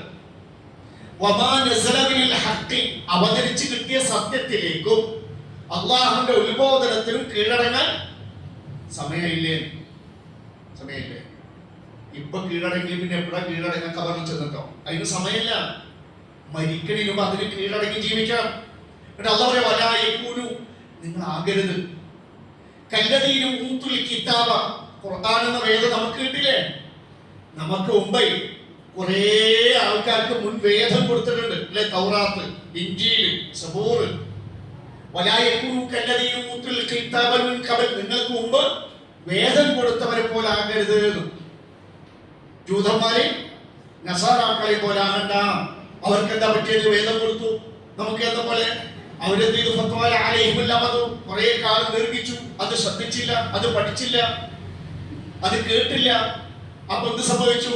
അവർക്ക് അള്ളാഹു നൽകിയ ഇഞ്ചീൽ, അവർക്ക് നൽകിയ തൗറാത്ത്, അത് സ്ഥിരം കേട്ട് മനസ്സിലാക്കി അവരുടെ മനസ്സ് ഭക്തി കൊണ്ട് നിറഞ്ഞു. അവർ കേട്ടില്ല. ഫത്വാല അലൈഹിമുൽ അമദ്, കാലം ദീർഘിച്ചു. അപ്പൊ എന്ത് ചെയ്തു? ഫഖസത് ഖുലൂബുഹും, അവരുടെ ഹൃദയം ഉടുസായി, കടുത്തതായി പോയി. വകതീറും മിൻഹും ഫാസിഖൂൻ, അവരിൽ അധികപേരും തമ്മാടികളായി മാറി. അപ്പൊ നമ്മുടെ മക്കളും മറ്റുമൊക്കെ എന്തുകൊണ്ട് തമ്മാടികളാകുന്നു? വാക്ക് ശ്രദ്ധിച്ചോ? അവതരിച്ചു കിട്ടിയ സത്യത്തിലേക്കും അള്ളാഹുവിന്റെ ഉത്ബോധനത്തിൽ നിങ്ങളുടെ ഹൃദയം കീഴടങ്ങാൻ സമയമായില്ലേ നമ്മളോട് ചോദിച്ചോ? ഓക്കെ. എന്നിട്ട് അള്ള പറയുന്നത്, നിങ്ങൾക്ക് മുമ്പ് കുറെ ആൾക്കാർക്ക് വേദം കൊടുത്തിട്ടുണ്ട്, അവരെ പോലെ ആകാൻ പാടില്ല. ജൂതന്മാരുടെയും ക്രിസ്ത്യാനികളുടെയും പോലെ ആകരുത്. അവർക്ക് പറ്റിയ തെറ്റെന്താ? അവർക്ക് കാലം ദീർഘിച്ചു പോയി. ഒരുപാട് കാലം ഈ അള്ളാഹുവിന്റെ വാക്യങ്ങൾ കേൾക്കുകയോ മനസ്സിലാക്കുകയോ അതിനനുസരിച്ച് ജീവിക്കാനുള്ള പ്രേരണ അവരിൽ ഉണ്ടാവുകയോ ചെയ്തില്ല. അങ്ങനെ പോയി. അപ്പൊ എന്തെങ്കിലും അവരുടെ ഹൃദയം കടുത്തുപോയി. കടുത്തപ്പോൾ എന്ത് പറ്റി? അവര് തമ്മാടികളായി മാറി. അപ്പൊ മക്കൾ തമ്മാടികളാകാനുള്ള കാരണം നമ്മൾ നമ്മുടെ മക്കളെ ഖുർആന്റെ വാക്യങ്ങൾ, അള്ളാഹുവിന്റെ വാക്യങ്ങൾ കേൾപ്പിച്ചില്ല, അത് പഠിപ്പിച്ചില്ല, മനസ്സിലാക്കി കൊടുത്തില്ല. സ്ഥിരമായി കേട്ടിരുന്നെങ്കിൽ അവരുടെ ഹൃദയം കടുത്തു പോകില്ല, മൃദുലമാകും, പേടിച്ചു പറക്കും, ഹുസൂബുണ്ടാകും. അപ്പൊ അവർക്ക് തെറ്റ് വരില്ല. അതിൽ ഖുർആൻ കേൾക്കണം. നമ്മുടെ ഈ ആയത്ത് നിങ്ങൾക്ക് എങ്ങനെ മനസ്സിലായി എന്നറിയില്ല. ഇത് വളരെ ഗൗരവത്തിൽ കാണേണ്ട ഒരു വചനമാണ് ഇത്. കാണുന്നറിയോ? ഈ ആയത്ത് ഇറങ്ങണം ഇതെപ്പോഴാ? പ്രവാചകൻ മുഹമ്മദ് നബി സ്വഹാബർക്കിടയിൽ ജീവിച്ചിരിക്കുന്നില്ലേ? അല്ലേ? ജീവിച്ചിരിക്കുന്നുണ്ട്. പിന്നെ ഖുർആൻ ഇറങ്ങിക്കൊണ്ടിരിക്കുന്ന ഉത്തമകാലല്ലേ? അല്ലേ? അങ്ങനെയുള്ള കാലത്ത് ചില സ്വഹാബത്തിൽ ചെറിയൊരു അനാസ്ഥ കണ്ടു. ചെറിയൊരു അനാസ്ഥ, വലുതല്ല. കുറെ എല്ലാ സ്വഹാബത്തും ഖുർആനെതിരായി ഒരു ചെറിയൊരു മദീനയിലൊക്കെ എത്തിയിട്ട് കുറച്ചൊക്കെ സുഖം അനുഭവിച്ചു തുടങ്ങിയ കാലം. അപ്പൊ സ്വഹാബാക്കളിൽ ഒറ്റപ്പെട്ട ഒന്നോ രണ്ടോ ആളുകളിൽ ചെറിയൊരു അനാസ്ഥ കണ്ടപ്പോ അള്ളാഹു താക്കീത് ചെയ്യണം ഈ ആയത്തിലൂടെ. ഈ ആയത്തില് അള്ളാഹു താക്കീത് നൽകണം. അപ്പൊ നിങ്ങൾ ആലോചിച്ച് നോക്കണം, ഇബ്നു അബ്ബാസ് റളിയല്ലാഹു ഈ ആയത്തിനെ പറഞ്ഞത്, ഇന്നല്ലാഹ ഇസ്തബ്തഅ ഖുലൂബുൽ മുഅ്മിനീൻ ഫഅതബഹും അലാ റഅസി 13 സന മിൻ നുസൂലിൽ ഖുർആൻ. ഖുർആൻ ഇറങ്ങിയത് മുതൽ നുബുവത്തിന് 13-ാം കൊല്ലത്തിന്റെ തുടക്കത്തിൽ അല്ലാഹു സുബ്ഹാനഹു വ തആല മുഅ്മിനീങ്ങളുടെ ഹൃദയത്തിൽ ചെറിയൊരു ആലസ്യം കണ്ടു. ചെറിയൊരു ഖുർആനനുസരിച്ച് ഇങ്ങനെ മുന്നോട്ട് പോകാൻ ചെറിയൊരു മെല്ലെ പോക്ക്. അത് കണ്ടപ്പോൾ അല്ലാഹു സ്വഹാബത്തിനെ ശാസിക്കുകയാണ്, കുറ്റപ്പെടുത്തുകയാണ്. അപ്പൊ എത്ര ഗൗരവമുണ്ട്! നബിന്റെ സ്വഹാബത്തെ എപ്പോഴും അള്ളാഹ് പറഞ്ഞ പോലെ ജീവിക്കാൻ ശ്രമിച്ചവരല്ലേ? ആണോ അല്ലയോ? അല്ലേ? അപ്പൊ അള്ളാഹ് ഇവിടെ പറഞ്ഞത് എല്ലാ സ്വഹാബത്തും അല്ല, ഒറ്റപ്പെട്ട് ഒന്നോ രണ്ടോ അല്ലെങ്കിൽ അരയോ ചെറിയ ഒരു ആലസ്യം ചെറിയ തോതിൽ കണ്ടപ്പോ അള്ളാഹു ഗൗരവത്തിൽ ശാസിക്കുന്നു. അപ്പൊ നമ്മുടെ കാര്യത്തിൽ അള്ളാഹ്ക്ക് എത്ര പരാതി ഉണ്ടാവും? അവര് വ്യാപകമായി എല്ലാവരും മഴ ചെയ്തില്ല. ഒന്നോ രണ്ടോ കുറച്ച് അരമുറി എന്നൊക്കെ പറഞ്ഞ ചെറുതായിട്ട് അപ്പോഴാ അള്ളാഹു പരാതി. നിങ്ങൾക്കിതാ ഈ ഖുർആൻ എന്തോ ഒരു അകൽച്ച വരുന്നുണ്ട്, പൂർവ്വവേദക്കാർക്ക് ഇതാ പറ്റിയത്. അതുപോലെ ആകണ്ട, അടുത്തോളൂ, എപ്പോഴും അടുത്ത് ജീവിക്കുന്നു. ഇനി നമ്മുടെ കാര്യത്തിൽ അപ്പൊ അള്ളാഹ്ക്ക് എത്ര പരാതി ഉണ്ടാവുന്നു? നമ്മൾ എത്രമാത്രം അടുക്കുന്നുണ്ട്, എത്രമാത്രം ഖുർആൻ അനുസരിച്ച് നമ്മൾ ജീവിക്കുന്നുണ്ട്. നമ്മൾ ശരിക്കാലേക്ക് അവിടെ അള്ളാഹു സ്വഹാബത്തിനോട് പറഞ്ഞെന്താ? ഖുർആനിലേക്ക് കീഴടക്കാൻ സമയമില്ലേ? എന്നിട്ട് അവർ പൂർവ്വവേദക്കാരെ പോലാകരുത്. അവർക്ക് പറ്റിയ തെറ്റെന്താ? അവരിൽ കാലം ദീർഘിച്ചു എന്ന് വെച്ചാൽ അള്ളാഹുവിന്റെ വാക്യങ്ങളെ കേൾക്കേണ്ടതുപോലെ കേട്ട് അതിന് മതിപ്പും ബഹുമാനം കൊടുത്ത് കേൾക്കേണ്ടതുപോലെ കേട്ടില്ല. ഇവിടെയാണ് അതുപോലെ ആകണ്ട. അപ്പൊ നമ്മൾ എന്ത് ചെയ്യും? ഖുർആനിനോടും അവന്റെ വാക്യങ്ങളോടും എന്ത് ചെയ്യണം? നമുക്ക് മതിപ്പും ഭക്തിയും കുറയാൻ പാടില്ല. കുറഞ്ഞാൽ എന്താ പറ്റുക? കുറയും തോറും നമ്മള് വേദക്കാരുടെ പോലെ, ജൂത ക്രൈസ്തവന്മാരുടെ പോലെ. അപ്പൊ അവർക്ക് പറ്റിയ തെറ്റ് പറ്റി. എന്താ അവർക്ക് പറ്റിയ തെറ്റ്? ഹൃദയം കടുത്തു. അപ്പൊ നമ്മൾ പലതരം തോന്നിയാസങ്ങൾ ചെയ്യും. നമ്മുടെ മക്കൾക്ക് പറ്റിയതാ. അപ്പൊ അത് പറ്റാതിരിക്കണമെങ്കിൽ നമ്മൾ എപ്പോഴും എന്ത് ചെയ്യണം? ഖുർആൻ കേട്ടുകൊണ്ടിരിക്കണം, അതിന്റെ ആശയങ്ങൾ പഠിച്ചുകൊണ്ടിരിക്കണം, മനസ്സിലാക്കിക്കൊണ്ടിരിക്കണം. കേട്ടാൽ മനസ്സിലാക്കിയാൽ ഏത് കാട്ടുകള്ളനും നന്നാവും. അതിന്റെ ഒരു ഉദാഹരണമാണ് ഫുദൈൽ ഇബ്നു അയ്യാദ്. കേട്ടിട്ടുണ്ടോ? ഇയാള് കാട്ടുകള്ളൻ എന്നാണ് അദ്ദേഹത്തെ വിശേഷിച്ചത്. നമ്മുടെ ഇത് പെരും കള്ളനാണ്, വലിയൊരു ഗുണ്ടാത്തലം എന്നൊക്കെ പറയാം. നമ്മുടെയൊക്കെ നാട്ടില് അധോലോക നായകൻ എന്നൊക്കെ പറഞ്ഞ പോലെ ഒരു അവസ്ഥയുള്ള ഒരാളാണ്. ആ ഇപ്പത്തെ സാഹചര്യത്തിൽ പറയാം, അതിനേക്കാളും വലിയൊരു അല്ലെ ജനങ്ങളെ ദ്രോഹിക്കുന്ന വേറെ ആരും കാണൂല. അപ്പൊ നമ്മുടെ ഇദ്ദേഹം ഈ രാത്രി ഈ ഫുദൈൽ ഇബ്നു അയ്യാദിന്റെ കഥ ഭയങ്കര രസം, പഠിക്കണം. ഫുദൈൽ ഇബ്നു അയ്യാദ് രാത്രി ഈ അറബികൾ കച്ചവട സംഘങ്ങളൊക്കെ പോകുമല്ലോ, അപ്പൊ അവരുടെ കൈവശം ഉണ്ടാവും, ഒരുപാട് സമ്പത്ത് ഉണ്ടാവും. ഇദ്ദേഹത്തിന്റെ കയ്യിൽ ഒരു മഴുണ്ട്, മഴും കത്തിയും. ഇത് കൊണ്ട് ഇദ്ദേഹം ഭയങ്കര ധൈര്യശാലി, ആരും പേടിയില്ല. ഈ കച്ചവട സംഘത്തെ ഇദ്ദേഹത്തിന്റെ ഫേവറേറ്റ് മഴു കത്തി കൊണ്ട് കടാറുണ്ട് ആക്രമിച്ച് കൊലപ്പെടുത്തി ഇവർ സ്വത്ത് കൊള്ളയടിക്കും. ഇതാണ് പ്രധാന പണി. അതുകൊണ്ട് ഇദ്ദേഹത്തിന്റെ നാട്ടിൽ ഏതെങ്കിലും അപരിചിതരായ കച്ചവട സംഘം വന്നുപെട്ട് ഇരുന്നാൽ അവിടുത്തെ നാട്ടുകാർ പറയും, ഇയ്യാക്കുൽ ഫുദൈൽ, ഇയ്യാക്കുൽ ഫുദൈൽ, നിങ്ങൾ ഫുദൈലിനെ സൂക്ഷിച്ചോളൂ, ഇവിടെ ഒരു കാട്ടുകള്ളനുണ്ട്, നിങ്ങൾ രാത്രി യാത്ര വേണ്ട, പതിയിരുന്ന് നിങ്ങളുടെ സ്വത്ത് കൊള്ളയടിക്കുക, നിങ്ങൾ സ്വത്ത് എടുത്തുകൊണ്ട് കൊല്ലുകയും ചെയ്യും, കൊന്നിട്ടാണ് എന്ത് ചെയ്യുക ഈ സമ്പത്ത് കൊള്ളയടിക്കുക. അതുകൊണ്ട് നിങ്ങൾ ഫുദൈലിനെ സൂക്ഷിക്കണം എന്ന് പറയും. ഇനി ഫുദൈൽ ആ നാട്ടിന്റെ പേടി സ്വപ്നാണ്. ഈ കുട്ടികൾ കരയും, കുട്ടികൾ വാശി പിടിച്ച് കരയില്ലേ, അപ്പോ നിങ്ങൾ എന്താ ചെയ്യുക? അവര് പറയും കുട്ടികളോട് പറയും മിണ്ടാതിരുന്ന ചെക്ക അരി ഫുദൈലിനെ പിടിച്ചു കൊടുക്കും പറയും. അപ്പൊ കുട്ടി എന്ത് പേടിച്ചിട്ട് കരച്ചത് നിർത്തുന്നു. അപ്പൊ ഫുദൈല് എത്രമാത്രം ആ നാടിനെ ഭയപ്പെടുത്തിയെന്ന് മനസ്സിലായില്ലേ? അങ്ങനെ ഇരിക്കും ഒരു ദിവസം ഈ ക്രൂരനായ ഫുദൈൽ ഒരു ദിവസം ഒരു സുന്ദരിയായ ഒരു പെണ്ണിനെ. അപ്പോ ഈ പെണ്ണിന്റെ കൂടെ ക്ഷയിക്കണം, ലൈംഗികമായിട്ട് ഒരാവശ്യം നിർവഹിക്കണം, വിവാഹാഭ്യർത്ഥനയ്ക്ക് നടത്തി. പക്ഷേ ആ യുവതി നല്ല തത്വയുള്ള ഒരു നല്ല ഈവാനുള്ള യുവതിയാണ്. അങ്ങനെ ഒരു യുവതി ഇതുപോലത്തെ ഒരു കാട്ടുകാരനെ ഒരു റൗഡിനെ കല്യാണം കഴിക്കുമോ? അവരെന്ത് ചെയ്തു? അതിനെ വിസമ്മതിച്ചു. ഫുദൈലിന്റെ മനസ്സിൽ കലികേറി, പറ്റൂല, ഇന്ന് രാത്രി അവളുടെ വീട് തല്ലിപ്പൊളിച്ച് മട്ടുപ്പാവ് പൊളിച്ച് ഉള്ളിൽ കയറി ഞാൻ ബലാത്സംഗം ചെയ്യും, പീഡിപ്പിക്കും തീരുമാനിച്ചു. രാത്രി ഫുദൈൽ വീട്ടിന്റെ മുകളിൽ കയറി മട്ടുപ്പാവ് പൊളിച്ച് ഉള്ളിലോട്ട് നോക്കിയപ്പോ ഈ സ്ത്രീ ഖുർആൻ ഓതി നമസ്കരിച്ചു, കരയുന്നു, വിതുമ്പുന്നു. സൂറത്തുൽ ഹദീദ് ഇങ്ങനെ ഓതി വരും. ഓതി ഓതി ഓതി ഫുദൈൽ അതിന്റെ മനോഹാരിതയിൽ വീടുപോയി. ഇങ്ങനെ നമ്മളിങ്ങനെ താളമ കയ്യും കൊടുത്തിട്ട് ഇങ്ങനെ നോക്കുക.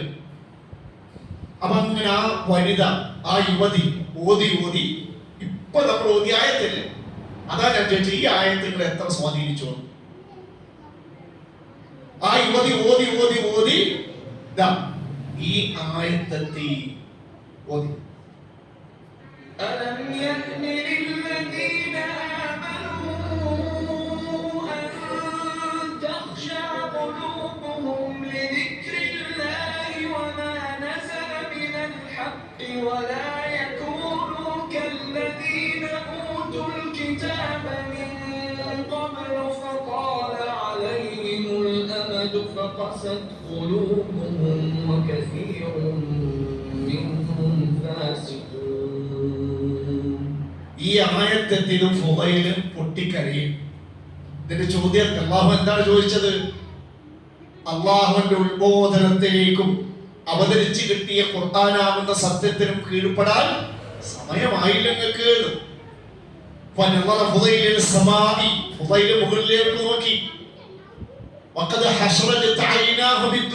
അദ്ദേഹത്തിന്റെ കണ്ണുകൾ ഇങ്ങനെ നിറഞ്ഞൊഴുകുന്നുണ്ട്. അദ്ദേഹം പറഞ്ഞു, എന്റെ റബ്ബേ, ഇന്നി അത്തൂബു ഇലൈക മിൻ ഹാദിഹിൽ ലൈല, ഈ രാത്രി മുതൽ അല്ലാഹു ഞാൻ നിന്നിലേക്ക് പശ്ചാത്തപിച്ച് മടങ്ങുന്നു. എനിക്ക് അല്ലാഹുവിന്റെ വചനത്തിന് കീഴടങ്ങാൻ സമയമായിരിക്കുന്നു എന്ന് പറഞ്ഞ് അവിടെ നിറങ്ങി വീട്ടിൽ ചെന്ന് കുളിച്ച് നേരെ പരിശുദ്ധ ഹറമിൽ ചെന്ന് പ്രഭാതം വരെ കരഞ്ഞ് അള്ളാഹുവോട് തൗബ ചെയ്യും. പിന്നീട് ആ ഇരു ഹറമിൽ നിന്ന് വിട്ടുപോയില്ല. പിന്നീട് ഈ ഫുദൈൽ ആരായുമായിരുന്നറിയോ? ഇരു ഹറമിന്റെ ഈ ആരാധനയുടെ ഇമാമായി മാറിയെന്ന ചരിത്രം. ആരായി? ഇരു ഹറം കാര്യാലയങ്ങളല്ലേ, അതിന്റെ ഇമാമായി മാറി. ഒരുപാട് ഇസ്ലാമിക ഗ്രന്ഥങ്ങൾ രചിച്ചു. അങ്ങനെ പിന്നീട് ഈ ഫുദൈൽ ആകെ മാറി. ഈ ഒരൊറ്റ ആയത്ത് ആ ഫുദൈലിനെ മാറ്റിയത്. അങ്ങനെ അദ്ദേഹത്തിന്റെ ഒരു വേലക്കാരനാണ് ഇബ്രാഹിം അശ്അദ് അൽ ബുഖാരി. അദ്ദേഹം പറയും, അതിന്റെ ഫുദൈലിന്റെ വേലക്കാരൻ, അദ്ദേഹം പറയാണ്, മാ റഅയ്തു അഹദൻ കാന അല്ലാഹ ഫീ സദ്രിഹി അഅദമു ഫുദൈൽ. ഫുദൈലിനേക്കാളും അല്ലാഹുവിന് മഹത്വം ഉള്ള വേറൊരാളെ ഞാൻ കണ്ടിട്ടില്ല. കാന ഇദാ ദക്കറ അല്ലാഹ തആല, അദ്ദേഹത്തിന് അല്ലാഹുവിനെ ഓർമ്മ വന്നാൽ, ഔ ദുഖിറ ഇൻദഹു, അദ്ദേഹത്തിന് അടുക്കൽ അല്ലാഹുവിനെ പറ്റി വെറുതെ പറഞ്ഞാൽ മതി, അല്ലെങ്കിൽ ഖുർആൻ കേട്ടാൽ അദ്ദേഹത്തിന് എന്ത് ചെയ്യും? ദുഃഖവും പേടിയും ഉണ്ടാവും. എന്താ ദുഃഖം? ഒരുപാട് കുറ്റങ്ങൾ ചെയ്തു പോയി, പടച്ചവൻ അത് പുറത്തു തരില്ലേ. പേടി. എന്താ പേടി? ഞാൻ ചെയ്ത തെറ്റ് പുറത്ത് കിട്ടിയില്ലെങ്കിൽ അള്ളാഹുവിന്റെ അദാബിൽ വീണു പോകില്ലേ. ഇതെങ്കിലും ഓർത്ത് അങ്ങനെ മുട്ടിക്കരയും. കരഞ്ഞ് അവസാനം അദ്ദേഹത്തിന് മുമ്പുള്ളവർക്കൊക്കെ എന്ത് ചെയ്യും? കരുണ ചെയ്യും. അദ്ദേഹത്തിന് കയ്യിലുള്ള സമ്പത്തൊക്കെ എടുത്തു വെക്കാൻ എന്ത് ചെയ്യും? എന്നാലെങ്കിലും പടച്ചവനെ രക്ഷപ്പെടുത്തലുണ്ട്.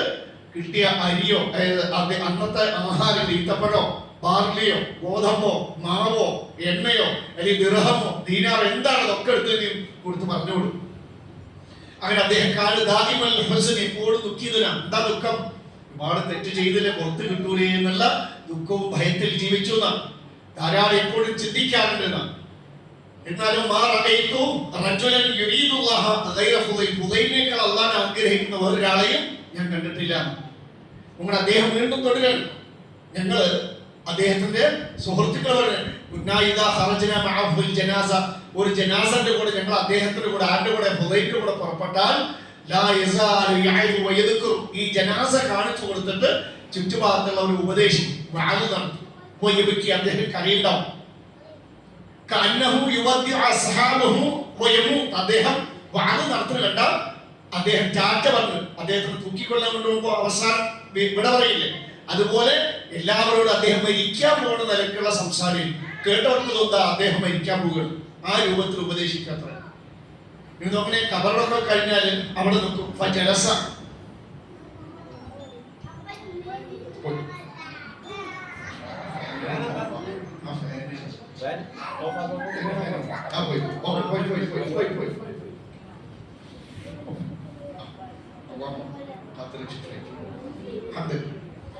നോക്കണേ, അവിടെ ഇരിക്കും. അത്ര ഫുദൈലിൽ എവിടെ ഇരിക്കും? ആ കബറിന്റെ ഓർത്തിരിക്കും. കുറെ നേരം കരയും. ഇന്ന് ശ്രദ്ധിക്കും. അവിടുന്ന് നീച്ചു വരുമ്പോ അവിടെ ഒരു ജനത കാത്തുണ്ടാവും. പിന്നെ അദ്ദേഹം എങ്ങനെ ഉപദേശിക്കാന്നറിയോ? ശരിക്ക് പരലോകത്ത് പോയി അവിടുത്തെ ഖബറിലെ അദാബ് കണ്ട്, മഹ്ശറിലേക്ക് അവസ്ഥ കണ്ട്, സ്വർഗവും നരകവും ഒക്കെ കണ്ടുവന്ന ഒരാളെങ്ങനെ പറഞ്ഞു കൊടുക്കുക? അതേപോലെ പറഞ്ഞു കൊടുക്കുക. നിങ്ങൾ ആലോചിച്ചു, ആരാ ഫുദൈൽ? ആരായിരുന്നു? ആ നാടിന് കുട്ടികളെ വരെ പേടിപ്പിച്ചിരുന്ന പേടി സ്വപ്നമായ കാട്ടുകള്ള. പക്ഷേ ഖുർആൻ കേട്ടപ്പോഴോ അദ്ദേഹം അടിമുടി മാറി. അപ്പൊ നമ്മളെന്തേ മാറാത്തത്? കേൾക്കേണ്ടതുപോലെ കേട്ടിട്ടില്ല. കേൾക്കണം. ഹക്കാനെ പോകും. നമ്മൾ പോകുമ്പോ ആർക്ക് കീഴടങ്ങി നമ്മൾ പോണം?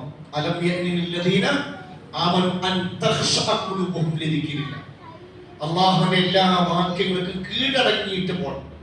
നമ്മൾ മരിക്കുന്ന സമയത്ത് ആലോചിക്കും, അള്ളാഹുവിന്റെ ഏതെങ്കിലും നിയമങ്ങൾ അനുസരിക്കാതിരുന്നിട്ടുണ്ടോ ഞാൻ? ഏതെങ്കിലും നിയമങ്ങൾ, അള്ളാഹുവോട് റസൂൽ പറഞ്ഞ ഏതെങ്കിലും നിയമങ്ങൾ തെറ്റിച്ചിട്ടുണ്ടോ? ഉണ്ടോ? ഇന്ന് മരിക്കൂലേ?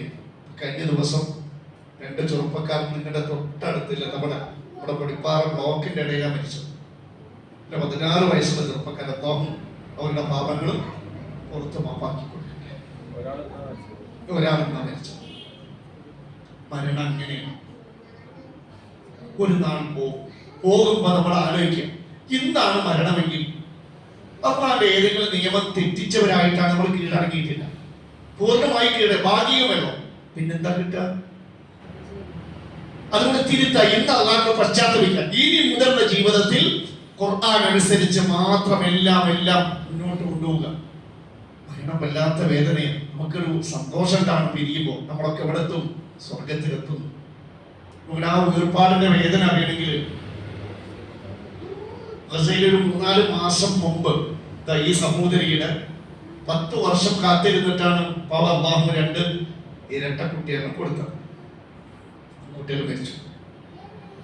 അങ്ങനെ നിങ്ങൾ ഈ വീഡിയോയുടെ പുറത്ത് കാണാൻ ഇരട്ട കുട്ടികളുടെ മയ്യത്തെ കഫൻ ചെയ്ത് ആ ഉമ്മ ഇങ്ങനെ 2 കൈത്തണ്ടയിൽ ഏറ്റുപിടിച്ച് അവസാനം ഇങ്ങനെ ഹൃദയം പിടിക്കുന്നത്, എന്റെ കൽബി, എന്റെ ഹൃദയമാണ് പോണത്, ഹൃദയത്തെയാണ് മണ്ണിലേക്ക് വെക്കാനുള്ളതെന്ന് പറയും. ഇപ്പുറത്ത് നിങ്ങൾ കാണുന്ന ഖബറിടൊക്കെ കിടഞ്ഞ് ആ കുട്ടിയെ പൊതിഞ്ഞ കുട്ടിയുടെ വസ്ത്രം ടർക്കിനെ കെട്ടിപ്പിടിച്ച് ഇങ്ങനെ കരയുകയും അതിന് താലോലിക്കും കൊഞ്ചും ചെയ്യുന്ന ഉമ്മ. ഒരു ദിവസം നമ്മളും നമ്മുടെ മക്കളെ വിട്ടുപിരിയും, നമ്മുടെ മക്കൾ നമ്മളെയും വിട്ടുപിരിയും. നമുക്കവിടെ ഒരുമിച്ച് കൂടണം സ്വർഗത്തിൽ. അതിന് ഉള്ള വഴിയാണ് നബിന്റെ ചര്യ. അത് അനുസരിച്ച് അതിന് കീഴടങ്ങും, അതല്ലാത്തതൊന്നിനും കീഴടങ്ങണം. മരണത്തിൻ വേദനയുണ്ട്, മറക്കാത്ത രുചി അതിലുണ്ട്. സഹിക്കുമോ വേദന കൊണ്ട്, തുണയ്ക്കുമോ റബ്ബിത് കണ്ട്. വെണ്ണയിൽ നിന്നും നൂല് വലിക്കുന്ന പോലെ എൻ്റെ ശരീരത്തിൽ നിന്നും റൂഹ്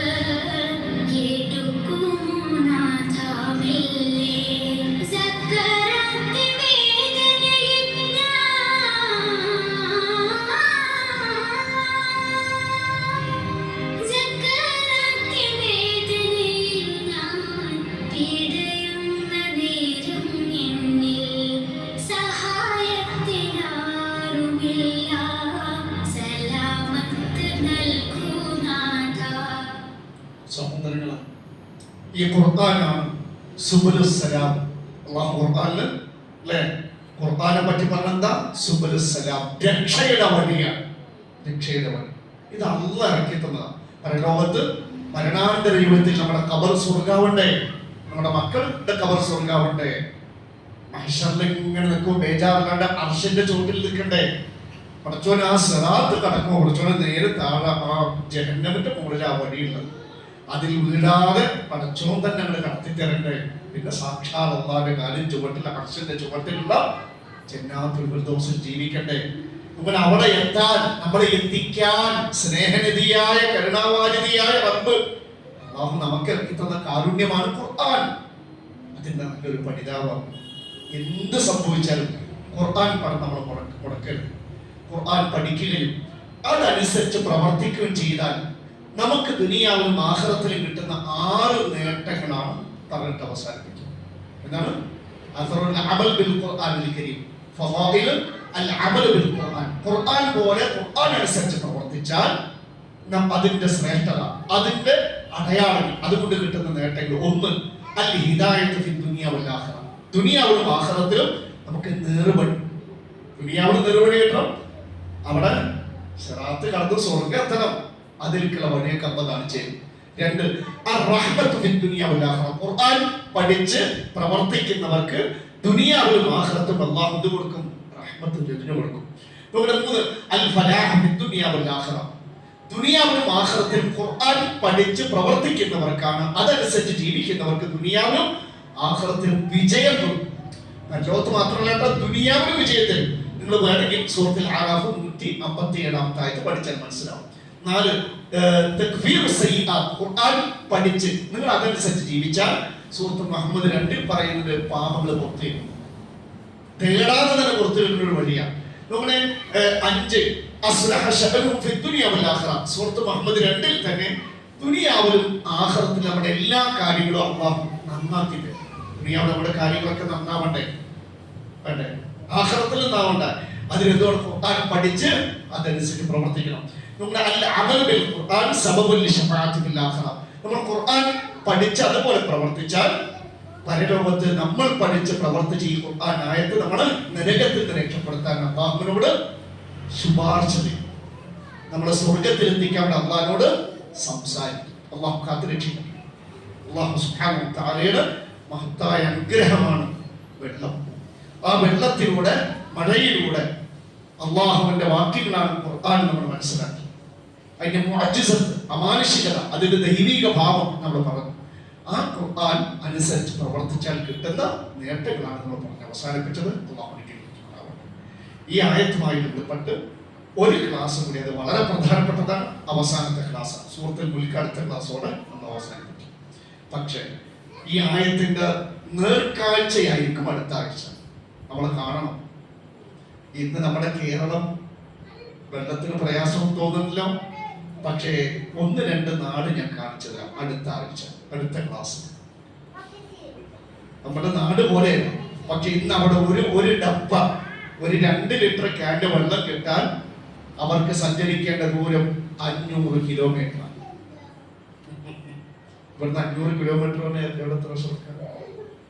ഏകദേശം 500 കിലോമീറ്റർ ഡിസ്റ്റൻസ് പറയും.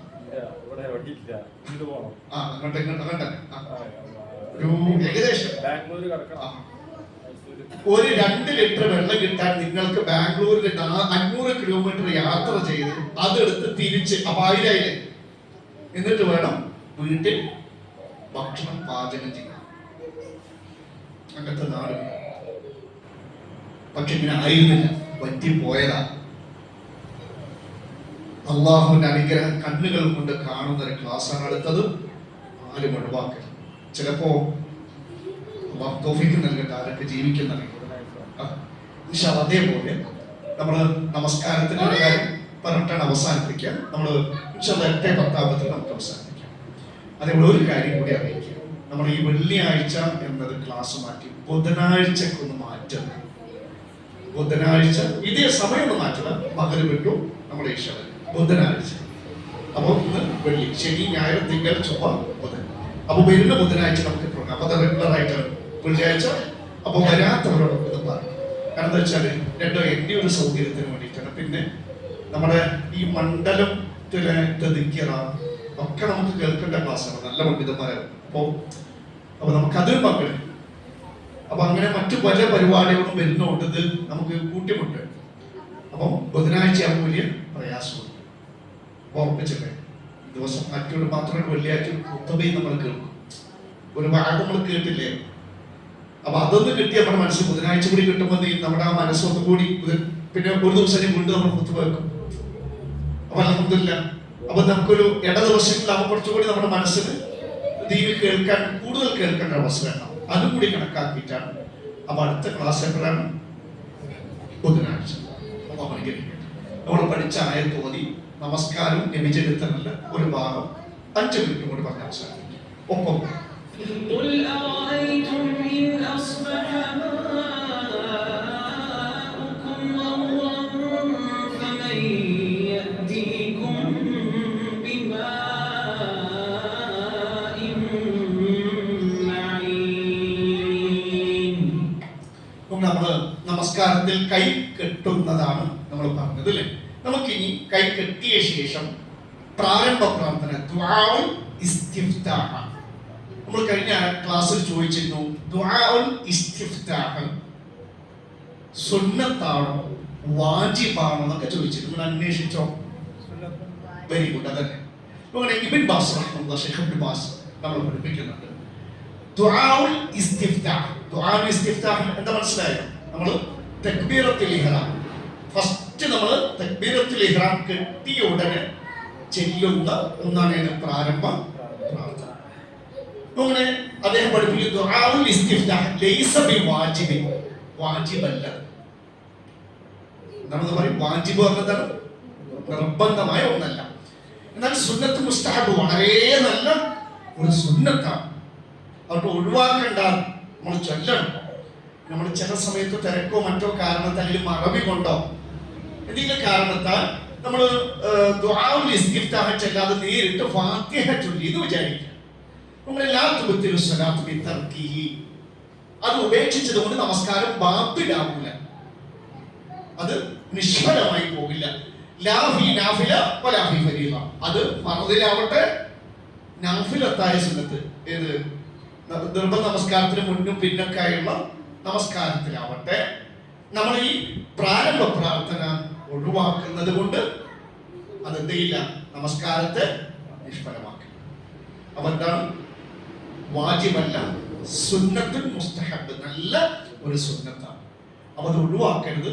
നമ്മൾ തക്ബീറത്തുൽ ഇഹ്റാം കിട്ടിയ ഉടനെ നമ്മൾ എന്ത് ചെയ്യണം? പ്രാരംഭ പ്രാർത്ഥന നമ്മൾ ചൊല്ലണം. ഇനി തക്ബീറത്തുൽ ഇഹ്റാമിന് ശേഷം പ്രാരംഭ പ്രാർത്ഥന ആവശ്യമില്ലാത്ത 2 സന്ദർഭം അടുത്ത ആഴ്ച അന്വേഷിച്ചിട്ട് വരുമോ? നമ്മൾ പഠിച്ച വിഷയം ഓർമ്മണ്ടല്ലോ. എന്താണ് പ്രാരംഭ പ്രാർത്ഥന? അത് വാജിബല്ല, എന്താണ് സുന്നത്തുൽ മുസ്തഹബ്. നമ്മൾ അടുത്ത ക്ലാസ്സിൽ പ്രാരംഭ പ്രാർത്ഥനയുമായി ബന്ധപ്പെട്ട് പറയാൻ അന്വേഷിച്ചിട്ട് വരും. പ്രാരംഭ പ്രാർത്ഥന നമ്മൾ തക്ബീറത്തുൽ ഇഹ്റാം കെട്ടൂലേ, ഫസ്റ്റ് നമ്മൾ കെട്ടുന്ന തക്ബീറിന് എന്ത് പറയാ? നമസ്കാരത്തിന് ഫസ്റ്റ് കെട്ടില്ല അല്ലാഹു അക്ബർ, 2, 3 ഫസ്റ്റ് നമ്മൾ ആദ്യ നമസ്കാരത്തിൽ പ്രവേശിക്കുന്ന തക്ബീറത്തുൽ ഇഹ്റാമിന് ശേഷം പ്രാരംഭ പ്രാർത്ഥന ആവശ്യമില്ലാത്ത ഘട്ടങ്ങളോ സന്ദർഭങ്ങളോ ഉണ്ടോ? ഉണ്ടെങ്കിൽ ഏത് എന്ന് അന്വേഷിക്കും. പോരെ? നമുക്കിനി നബിചരിത്രം 3ാമത്തെ പേര്.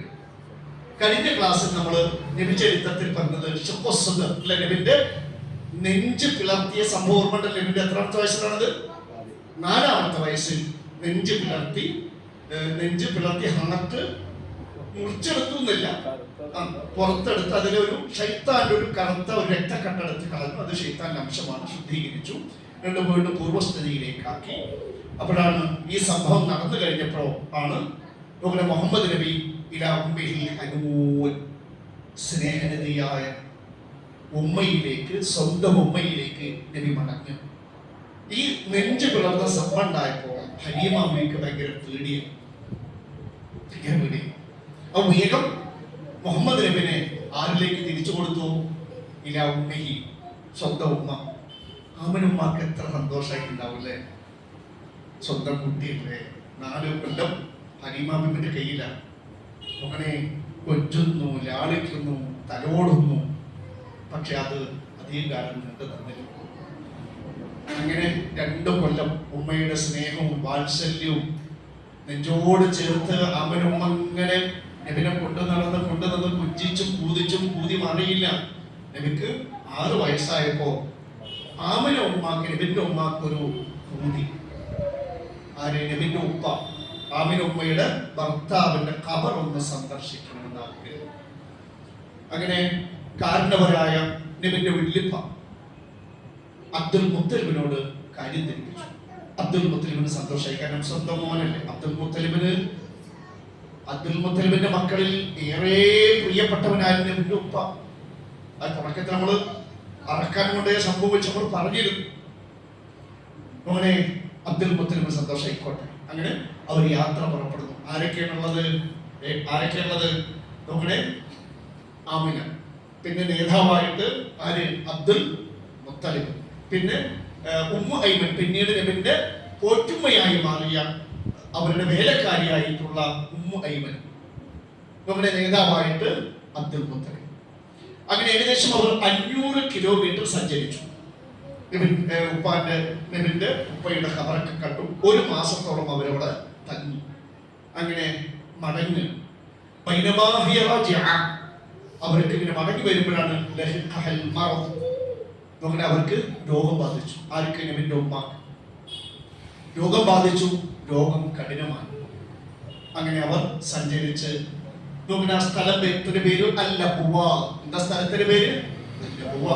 മക്ക വൽ മദീന. മക്കയുടെയും മദീനയുടെയും ഇടയിലുള്ള സ്ഥലമാണ് അൽ-ലബ്വ എന്ന സ്ഥലത്ത് വെച്ച് നബിന്റെ സ്നേഹനിധിയായ ഉമ്മ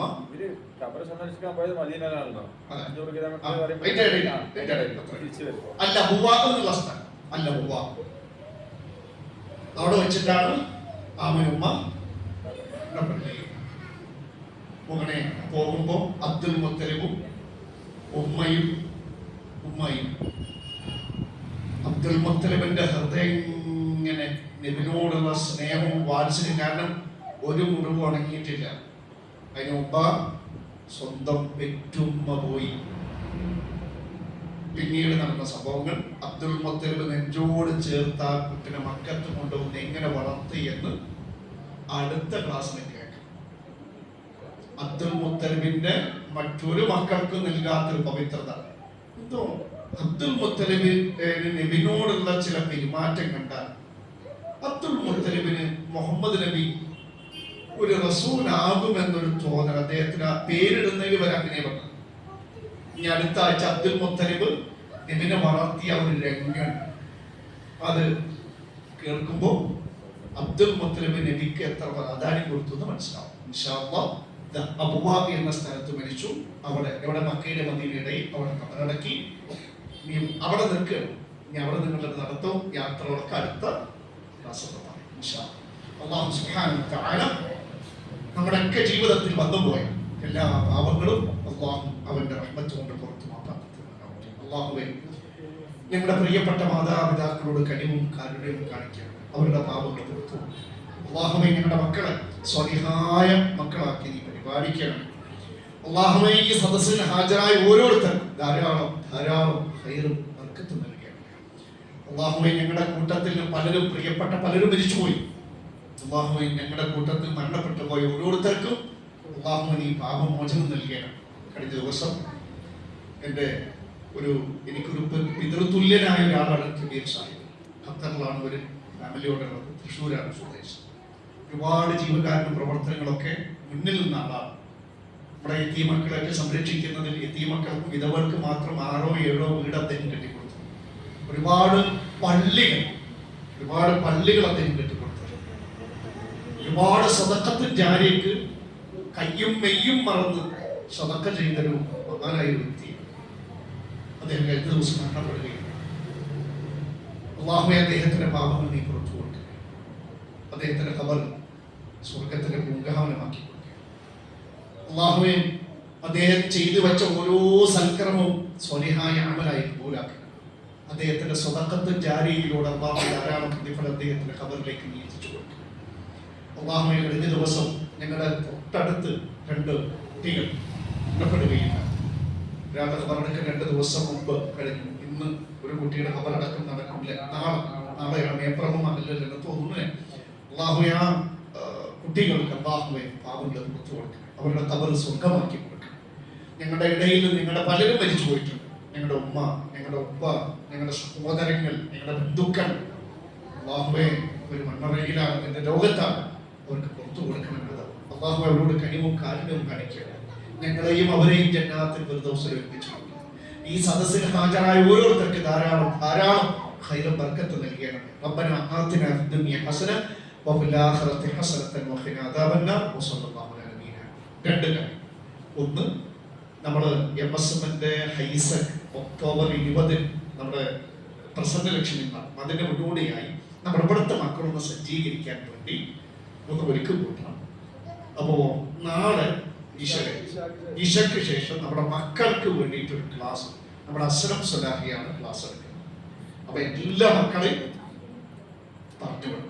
നമ്മുടെ മക്കളുടെ ഭാവിയുണ്ടോ, ചിലപ്പോൾ ദീനോടും പള്ളിനോട് ചേർന്ന് നന്നെ നന്നാവും.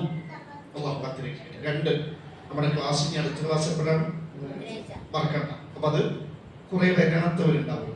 ചിലപ്പോൾ ഇന്ന് വേറൊരു ക്ലാസ് ഉള്ളതുകൊണ്ടായിരിക്കും. ബുധനാഴ്ച അങ്ങനത്തെ ബുദ്ധിമുട്ടുകൾ നമുക്ക് ഇനി ഉണ്ടാവും. അത് മറക്കണ്ട. എല്ലാവരും അറിയാത്തവർക്ക് നിങ്ങൾ തന്നെ ഇതിന് പ്രചാരം, നിങ്ങൾ തന്നെ എല്ലാവരും അറിയിക്കും. എന്തെങ്കിലും ബുദ്ധിമുട്ടുണ്ടെങ്കിൽ പറഞ്ഞോ. എന്തെങ്കിലും ബുധനാഴ്ചയിലേക്ക് മാറ്റിക്കൊണ്ട് നമ്മുടെ ഈ പരിസരത്തോടെ ബുധനാഴ്ച വേറെ ക്ലാസ് ഉണ്ടോ? ഇല്ലല്ലോ. ചൊവ്വാഴ്ച അൻസാരിമോന്റെ ഒരു ക്ലാസ് ഉണ്ട്. അത് ചൊവ്വാഴ്ച പള്ളിയിൽ അൻസാരിമോന്റെ ഒരു ക്ലാസ് ചൊവ്വാഴ്ച. നമ്മുടെ ഇവിടെ ബുധനാഴ്ച പ്രശ്നമാണ്. അപ്പൊ നമുക്ക് ബുധനും വെള്ളിയും ഒക്കെ നമുക്ക് ഇതിന് കേൾക്കാൻ ഒരു അവസരമായി. അതിനായിട്ട് നമുക്ക് ആലോചിക്കല്ലേ, ഇതിന് മാറ്റം വരുത്തണ്ടല്ലോ.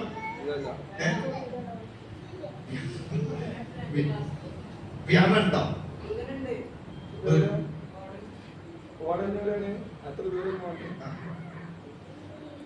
വ്യാഴം വെണ്ണക്കരയില്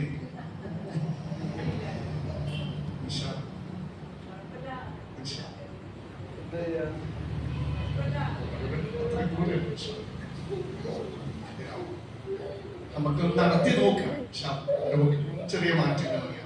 സുബ്ഹാനക അല്ലാഹുമ്മ വബിഹംദിക أشهد അശ്ഹദു أن അൻ ലാ لا ഇലാഹ إله ഇല്ല إلا അൻത أنت അസ്തഗ്ഫിറുക വ അത്തൂബു ഇലൈക്. وأستغفرك